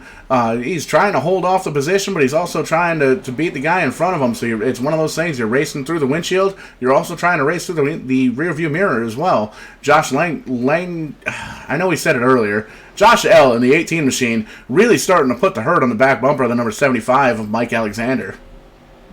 Ladies and gentlemen, we appreciate you watching. However, we are dumb Americans. We cannot say some of these last names, so please forgive us. We are doing our best. We are good with the alphabet, so we're going to say letters instead of butchering these last names. As the battle for the lead now has turned into a 3-car battle in between Noel Ford, or Noel F., we'll go with that, Mike Alexander in the 75, and now right on him is Josh in that 18. We got a 3-car battle, and Josh is putting the heat on the 75. I got a feeling he's going to make that move before the 75 can on the 36. Three-way dance for the lead here at Tim's Quarter Motorsports Special Event Series. These drivers are trying to qualify into the... Oh, great run from the 75. The 18 follows him through. 18 hard on the brakes, almost hitting the back bumper of the number 75 machine. They do it nice and clean, but they are bumper to bumper to bumper. You could throw a blanket over those 3 cars if you really wanted to. I never really knew why you would want to throw a blanket over cars, but I digress. 75 peaks down low underneath Noel on the 36 machine, trying to get that lead back, trying to get that clean air, coming onto the front stretch, crossing the stripe. 36 is going to hold on to it. 75 gets a little bit loose. 18's able to shoot low, able to get that position, get the preferred line, heading all the way down to that yellow line, comes up just a little bit as he hits the apron. Door to rub a little bit between the 18 and the 75. That's exactly what the number 36 of Noel wants to see, looking in his rearview mirror, seeing those guys side by side for the second spot. Paul, you took the words out of my beautiful mouth. That's exactly what the 36 wanted to see. But they're already done battling, and the 75's already right back on his bumper. This is crazy to see how these guys are just beating the heck out of their tires and no immediate fall off. So Goodyear brought a good tire here to New Hampshire, and it looks like Tim's Corner Motorsports has a good group of guys here. Now this is now a 4-car battle for the lead, as now the 08 has put his nose in this of Corey Hall.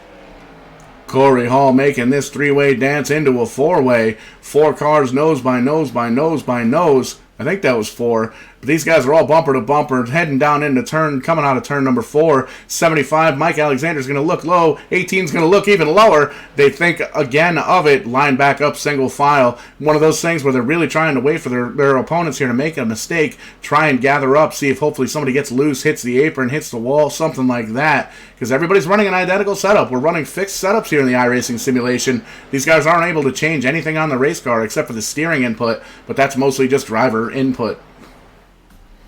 Paul, we are now within 30 to go, so it is go time. There's no saving tires. They're ready to rock and roll, and this 4-car battle starts to heat up. Now the 18 putting a little bit of a block there in the 08. The 08 of Corey Hall had a little bit of a run, but able to no avail. Now the battle up front heats up. The 75 and the 36 gets side by side for the lead. Can Mike Alexander get to him? He gets sideways off of turn 2, but he's able to hold it. He loses a lot of momentum, and that opens up the door for Josh, who's going to go low in that 18 car. A lot of momentum. They make contact. Send it to 75 up into the wall just a bit. He scrapes the wall just a little bit. The 08's by into the P3 spot. Still 4 cars, single file, but we get a little bit of a jam up as you see the 08 is there. He's on the back bumper of Mike Alexander. I'm sorry, on the 18 car. And man, he's really trying to get a hold of the Josh L machine. These guys are all over the place. In the 75, you gotta wonder, he's a little bit flustered. You gotta hope that cooler heads prevail here. You don't want to see any retaliation like that, especially with a strong car from the number 75, Mike Alexander.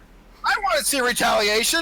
Let me see him earn hard. I already picked him. I bet a bunch of fake money on that 75 car. He can't retaliate. I want to see him repay the favor. No, all 4 cars still running quite similar lap times now, as Mike Alexander just ran a 31.124, and that's to the leader's 31.233. So he's still running faster lap times than the leader, and now that battle for second starting to heat up as the 08 of Corey Hall. He looks low on Josh in that 18. The battle for second is rocking and rolling into 3. The 08 slides up, do not make contact. He does a great job of staying out of the side of the 18, but for how long? They are bumper to bumper coming up forward, door handle to door handle, slight contact, and give the advantage to the 08 P2. 3 wide briefly as we get around that lap car. No challenge to the 36 Knoll car. Able to put a little bit of a gap between him and the second and third and fourth place cars. 08's down low. Corey Hall, he's got the position for now. 18 trying to come high. Josh L. going to head down into turn number 3. And the 75 of Mike Alexander is there. He's going to try and see if these guys make a little bit of door contact, apron contact, wall contact, any kind of contact to see if he can't get around both of these drivers. But man, some fantastic door-to-door, bumper-to-bumper racing. Oh, he turns him! The 08 comes up! And he collects the 75. You got to bet that's definitely going to be a caution. We're going to take a look at the replay of that. The 08's just parked. Oh, 18 gets contacted again. Oh my God, it's the Royal Rumble on the front stretch. Oh. My Lord. You hate to see it. We're going to call up the replay. Yeah, you hate to see it when you're looking for competitive racing, but man, oh man, the 08 looks like he gathers it back up. Definitely has some damage on that machine, you gotta figure. But we're going to back that replay up one more time. Take a look. We were looking at it live as it happened, but man, we want to see it again. Wrecks happen in racing, and that's what it's all about. We're actually going to take a quick look, see if we can maybe look as a kind of a chase view here, and we'll run at half speed, a little bit of slow motion action, if you will. And you can see the 08 machines down on the inside, the 18's on the outside, coming out of turn number 2, heading down the backstretch. You can see the leader in sight. The 18 just gets a little bit loose. Man, he clips the back quarter of the 08, sends him into the wall. 18 heads down low. He clips the back of the 75, but it looks like fantastic save by Mike Alexander in that 75 machine. He's definitely going to have some... You go watch TV3 and focus on the 75 and show a slow motion of the 75 as he gets clipped and then barely hits the inside wall, and it saves him. That inside wall may have just saved his race. You're exactly right, Wes. We're going to take a quick look at that. We're queuing that replay back up. Riding on the 75 machine. We're going to hold that off. We're going to pause that replay because we want to change cameras, show you exactly what went on. As you can see, we'll back it up just a few more frames. 08 comes across. We're going to go slow motion. 08 hits the wall. Boom. Hard hit. 18 gets a hard hit. He's got some nose damage. 18 turns down low right at the start-finish line. Hits the 75. 75 says, boop. I'm going to hit that Sylvania logo with the left side of the car. Straighten this thing back out. Continue on into my P2 position like nothing happened. Really putting on a clinic. That's some great car control, great ring awareness, if you will, for Mike Alexander, the number 75 Crown Royal machine. Like I said earlier, that is my pick to win the race. Paul, you want storylines? Let's do some storylines. 4 cars stayed out there. Our leaders all pitted. We had 4 cars stay out there, Paul. This is really going to mash up this field. I just want to double check to make sure they stayed out, or if they are Lucky Dog cars, or not Lucky Dog, but wave around cars. I apologize. They are actually wave around cars. So 4 cars did not stay out. However, 1 did, and that was Colin Matthews in the 65. I don't believe he pitted. That opened up the door to take the lead. That means our leader in the 36 pitted, Mike Alexander, is still coming out of this in 3rd position. He got wrecked and gained a position, Paul. That's one of those things, man. I could drive a clean race and I'll lose 10 spots. Very, very impressive from the Mike Alexander machine, so that's very cool to see. See if we can take a look, just looking at the leaders right now, pulling everything back up to a live view. Still a great full field here. Have some guys down on pit road trying to bang out some of those fenders, some of that fender damage. But, man, still got a full field, a lot of talent in this race. Got a lot of the 75, the 36 have been up front. But we just wrecked a couple of cars up front. So we're going to see some new names up here in the front, I think. And like I said earlier, we alluded to, these guys all have the same setup. So it's not like there's a little bit of advantage, different cars, different drivers. It's all up to the driver at this point.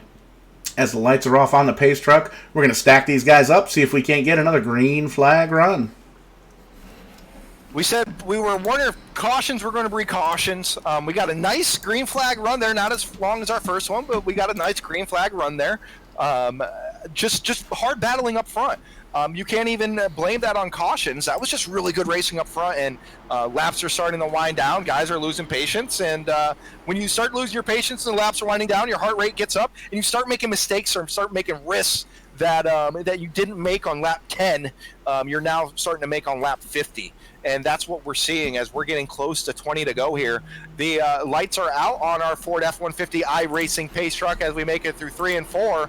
And what do you know? The 36 actually has a car to pass here, and that's going to be Colin Matthews, that 65 ride, who stayed out. So this is going to be interesting here, Paul. Here we go.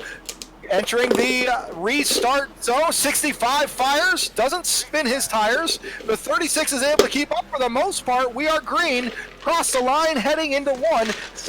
Looks like we're going to be single file at, hard contact between the 65 and the 36, but they're able to hold it. Wow, what a battle. We're 3 wide back for the 4th position as now the 69 goes underneath Colin Matthews. Staying out did not work out for Colin Matthews. He's starting to drop like a rock as now the 69 starts to look below Colin Matthews there in that Chris Wanacott ride. 69 machine moving into the number 2 spot. A little bit of contact between he and the 65. 65 doesn't seem like staying out paid off for him. He just got a little bit loose. You saw him hit the apron, move up into the number 32 of the Dollar General machine, $36 machine. 3 wide, Paul. 3 wide for P2. Mike Alexander in the center. 65 up high, 103 down low. They were able to collect it all back up. No harm, no foul. Great racing as they head down into turn number 3. Still side by side for P2, and look who's just walking away. That 36 ride, Noel is just watching this in his mirror get smaller and smaller. We see the 69 get really sideways off of 4, opening the door for the 75. Now can Mike Alexander, with less than 20 laps to go, can he run down the 36 without a... 2.5 lead Noel has over Mike Alexander. Another half-second car around the 18, 19 cars around in the back. Looks like he's gonna doesn't collect it back up, but gets around there. We'll see if we can take a quick peek at him. He's still pointing the wrong direction, and it looks like he's just gonna jump right off the track, head down pit road. So tough night for the 19. Just seems like he wrecked right around. Gonna look at the leader, number 36. He's still got a second lead over Mike Alexander, but man, that's closing fast. That Crown Royal machine is coming in a hurry. Oh, the guy that restarted first is still dropping like a rock. The 65 is now out of the top 5. It's only taken 3 or 4 laps for him to drop out of the top 5, and he's still dropping. As a 77 has just passed him, a Mark D. Now looking low on him is the 55 of Mackenzie Brewer. The 65 staying out did not work out. That was a bad strategy as he cuts off Ryan in the 25, which also affects his 83 of Roma. The 65, lesson learned. 100% lesson learned. You got to figure, you got to get a little bit of TV time for the sponsors, and man, you just don't have the tires at that point. Ran about 40-50 laps on a set of tires, and it's definitely going to wear everybody out. Maybe he was hoping for a quick caution, seeing if he can come down and get tires after the fact. Paul, I'll tell you now, I'm going to let you know what the leader ran. The lap before Michael Alexander was a 10th quicker. That was a 31.2 by the leader. 30.8 by Mike Alexander. The leader's to the wall! The leader just got loose going into 1 and 2! He hits the wall! The 36 of Noel Forger, or however the heck you say his last name, hits the wall! He opens up the door for Mike Alexander. He's able to take the lead with ease. Wow! Did not expect to see that. Can he gain this back? Yowie, wowie, as it were. You can see we're going to back this up just real quick so you can see exactly what happened. 36 just gets loose in that high lane. Doesn't hit the wall too hard. Kind of scrapes the back end into it. But Mike Alexander able to get down around him cleanly, putting a little bit of space in between him. We're going to take a live look now with 15 laps to go. Coming across the stripe, it's going to be 14. Mike Alexander coming across, heading down into turn number 3, I should say. Mike Alexander still has a 4 or 5 car length lead over Noel F. in the $36 general ride. Give you times. Times is exactly what matters here as we start seeing a couple other cars get into the frame of shot. So as we cross the line, your leader is going to run a time of 30.918. Second place, 31.0. So right about a 1/10 of a second difference. You think a 1/10 of a second doesn't mean much, but in the world of racing, it does. A 1/10 of a second per lap equals 1 second. And let's see if that trend continues here as they barrel into 3. Absolutely. A lot of math, a lot of trigonometry. Great run here. We're riding on board with that shotgun gyro cam, if you will, with the 36 Noel F and the Dollar General ride. Looking at that Irwin logo, looking at that Crown Royal car. He's hungry. He sees him. He knows that's a win. He knows that's his ticket into the All-Star Showcase event. You win this race, you qualify in. If you've already got a win in the Tim's Corner Motorsports Special Events, 75, big wiggle coming out of turn number 2. 36 saw that, and you can see he's there. He's on the bumper, going to try and shoot in the outside of the number 75 machine of Mike Alexander. Says, nah, that's not going to work. Let's head low. Going to get a huge run coming out of turn number 4. They're going to come across the stripe. Noel F is there, crosses the stripe. Still Mike Alexander heading down into turn number 2. Noel backs up just a little bit. He's going to see if he can try and get a late apex here. Try and get low on the 75 Mike Alexander machine coming into the backstretch. When you start driving out of your mirror, you start making mistakes, and that's what Mike Alexander might be doing. He might be looking in his mirror a little too much. The lap before he slipped up, he actually lost a tenth. There was a 2/10 swing. He went from being faster than a tenth and losing a tenth to the 36. I think he was just mirror driving a little too much. Here we come to lap 67, 11 to go. 11 to go at the line, heading down into turn number 1. Mike Alexander seems like he's gathered his thoughts back up, running about a car width up off of that yellow line, right where that dotted line is. But man, Noel is there right on his bumper, waiting for Mike Alexander to make another mistake like that. He's going to try and look high here, and he's running a little bit high in entry, and he's trying to come down low in the exit, running a late apex, as it were, trying to see if he can just get anywhere where the 75 is not, to try and get some advantage, make up some real estate. As a battle rages on here, this is the closest battle on the track. We're going to stay focused on this battle for the lead. Unless something changes in the rear, we want to say hello to Corey Hall, who was in this race, who is now watching this stream, and anybody else that was in this race and now watching this stream. We thank you for putting on a heck of a show. Corey Hall, sorry for your luck. It seems like if you didn't have any luck, if you had no bad luck, you wouldn't have any luck at all. And thank you everybody for watching. All 82 of you, be sure to subscribe as this battle up front starts to heat up. We're under 10 to go here at New Hampshire Speedway.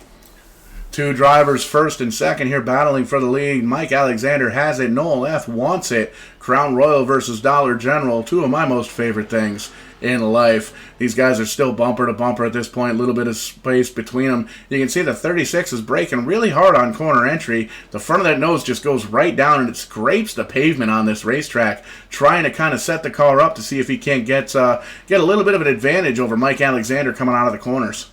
As Paul goes to the in-car view of the 36 ride, the way that the times are looking is Mike Alexander in a 31 flat, 31.000 to a 31.076. That's basically a blink of an eye. That is the difference as you are on board here with the 36, watching him wheel that car as hard as he can as we're coming down to On board, you're looking right now inside the cockpit of the number 36 machine of Noel F. And man, it's one of those things. We mentioned it was a loose setup before. He's having to hold the wheel almost straight for about half of the corner to make sure that car's not going to spin out. And you see he's got just a little bit of input on the left. He's actually turning more right to make sure that car stays straight. And he's trying to get everything that he can on the Mike Alexander ride. Looking up a little bit further, about a half a front stretch in front of them, there's some left traffic up ahead. You got to wonder if that's going to be something we're going to have to deal with here with these leaders coming up on these lap cars with 6 laps to go at the stripe.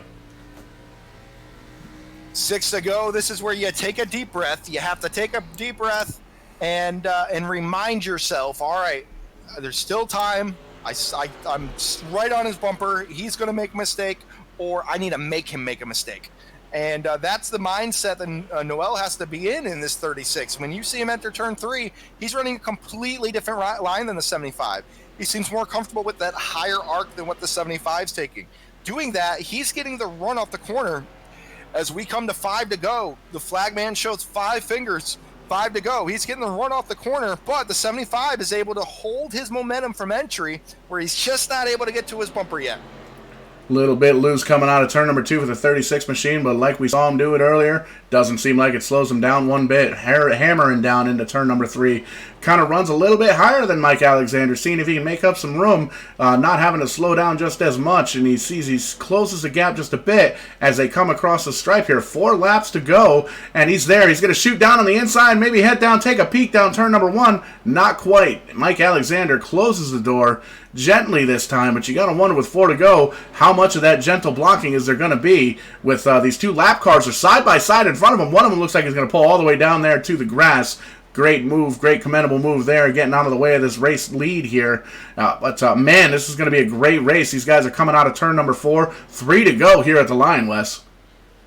You like to see the lap cars get out of the way. You know you have no chance of winning this. Leave it up to the leaders to battle it out, and they are still doing so, ladies and gentlemen. The 75 and the 36, they've been the class of the field since the big wreck on lap 1. After that big wreck, these 2 have been the 2 that have been up front. The 36 has had problems. The 75 has been wrecked of Mike Alexander. Our last caution he was involved in, and he is leading this race, ladies and gentlemen, coming down to 2 to go. Popsicle sticks are out for Mike Alexander. Barreling down into turn number 1, and yeah, we saw some great Alexander car control there from the 75 machine. He was able to, he got bumped in the corner, he got turned, but he was able to bounce it off the inside pit road wall. No harm, no foul. Heading down into turn number 3, we're looking backwards on the 75. You can see the gap. You can see exactly what it is between first and second. Noel F. just tries to really outbrake the 75 machine. Not quite there. Coming out of turn number 4, white flag flying in the air. Wes, this is going to be a great race. You got to wonder if Noel's got anything for him. He's got 2 turns to do it. I think Noel may have burned up his stuff. We got a 31-1-2-5-0 to a 31-3-1-5. Almost 1 full tenth there, which means the world if it's the last lap. He has half a lap, Paul, to make this happen. Can Mike Alexander get this done? From everything he went through in this race, he sinks it into 3 and 4. He has to just exit, and he does. He exits turn 4. Your winner, Mike Alexander. Oh, that's the first time I've ever picked a winner, and he actually won the race. And all I did it was because of the Crown Royal colors on that machine. Fantastic showing here. Mike Alexander showing some fantastic car control, able to really show that he knows what he's doing with these ARCA cars here at New Hampshire Motor Speedway. Getting involved in that last caution, but able to gather everything back up, put some tires back on that machine, winning this race. Fantastic race here for the number 75 machine, Mike Alexander. Great win here at Tim's Corner Motorsports. Paul, I don't know if I could have asked for a better 77 laps at New Hampshire. New Hampshire is known a lot of the times in the official iRacing races to produce a boring racing, as we see the 75 of Mike Alexander burning down what's left of those tires. It's known for, a little bit of a lull at New Hampshire, but these guys put on a show. Mike Alexander, Noel in that 36, the entire race, they gave us something to watch, gave you fans something to watch, gave us something to call. Paul, I had a heck of a lot of fun up here, and I believe we're going to try to speak to those 2 here in a few short moments. Yeah, we'll try and see if we can't dial them up here on the old Discord chat channel thing, because these guys usually use the iRacing in-game chat to talk and communicate back and forth with themselves and race control. We'll see if we can't get those guys up. But in the meantime, we're going to go through. Mike Alexander's your winner. Noel F. in the 36 machine. Great showing. That Dollars General machine, he finishes second. Looks like the number 69 machine looking for a good time there. And the Chris Wanacott, he finishes 3rd. 4th place goes to Barrett Bonner. Mark D in the 77 finishes 5th. Ryan V in the 25, that Brian Vickers machine we saw a lot of here tonight, he finishes 6th. Dan Collins 7th. Sean Pierce 8th. Colin Matthews in the 9th position. And Mackenzie Brewer, the 55, finishes 10th. All right, Paul, and in the booth, I do have the driver of that 36 car, Noel. First question is, how do you pronounce your name correctly? And 2, how do you put on a race that dang good here at New Hampshire? Well, yeah, first of all, you were saying my name right is Noel Fougier. I appreciate you guys. Nailed it! That right. But, no, it was a great race. You're right. That first run there, I did put a bit of a beating on my tires. Me and Mike were racing hard there for the lead, which was good. But thankfully got that caution, went in and got a new set of tires. And I tried to sort of half run a better line to try and save them a little bit. And I did. And then going into turn 1 there, made that little mistake. I put the car on the fence, lost me the lead, and I just couldn't end up getting back there. But it was a fantastic race. Congrats to Mike on the win. You know, he was super fast. So now I'm just gonna bring up a couple instances we saw here. Towards the end of the race there, you saw the battle behind you. You saw the 75 of Mike Alexander battling it out. He was able to clear the car that he was battling with. It seemed like you had clear sails, and suddenly you went into 1 and 2, and you were in the wall. What happened there? To be honest, I little brain fart. I just kind of come off of 4 and I put it in the fence. And there's sort of a weird thing with these ARCA cars to where if you just tap the wall, it sort of pulls you in. You got to put a lot of wheel into it to get it off, and that's what I did. And by the time it hooked, it was, you know, the back end was trying to come around the front going into 1, but I got it, thankfully.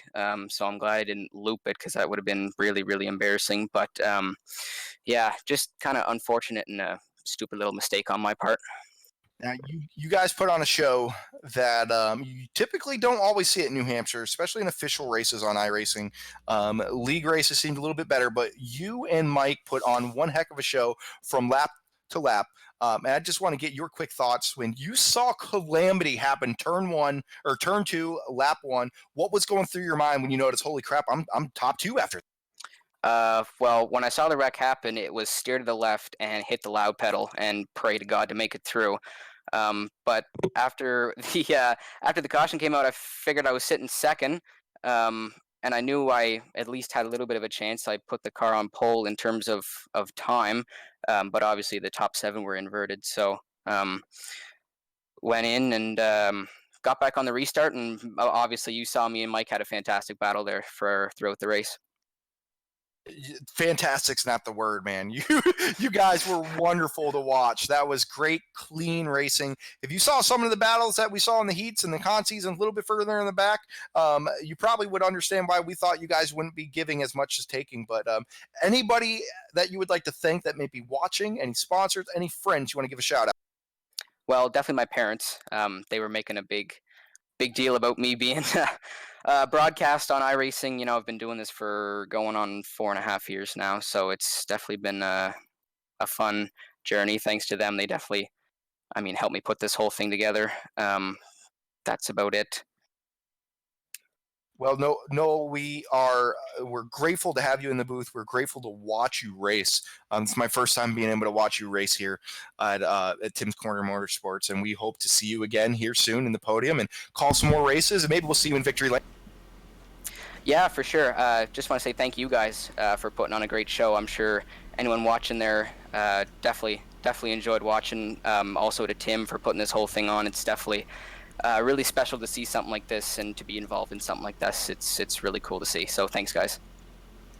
No problem at all, and thank you for putting on a show once again. All right, ladies and gentlemen, that was Noel, the driver of the number 36, and I believe Paul is in Victory Lane with a driver we didn't really expect to win a caution before.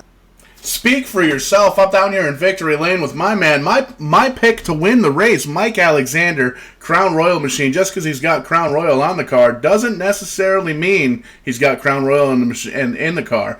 Mike, what a great race. Fantastic race. We showed that you were very, very strong throughout the entire race. And man, that last caution there, you got involved in it a little bit, and it looked like you had great car control. You were able to kind of ring awareness, if you will. You kind of bounced the car off the inside barrier there, gathered it back up, no harm, no foul. Walk us through that, man. Yeah, I was just trying to take care of my stuff the whole race, and it kind of got a little hectic there for a bit. It was a position I really didn't want to be put in, but we got through it, luckily. I'm not really sure how, honestly, but it all worked out in the end. And I honestly, I'm not sure how I beat Noel. He was, well, actually, I do know how I beat him. He messed up. He's a great race car driver, and if he hadn't have touched the wall there, I don't think I would have got him. Nice, smooth, clean racing up front between you and Noel. Oh, man, it was a lot of fun to watch Crown Royal versus Dollar General. Pretty damn cool to watch.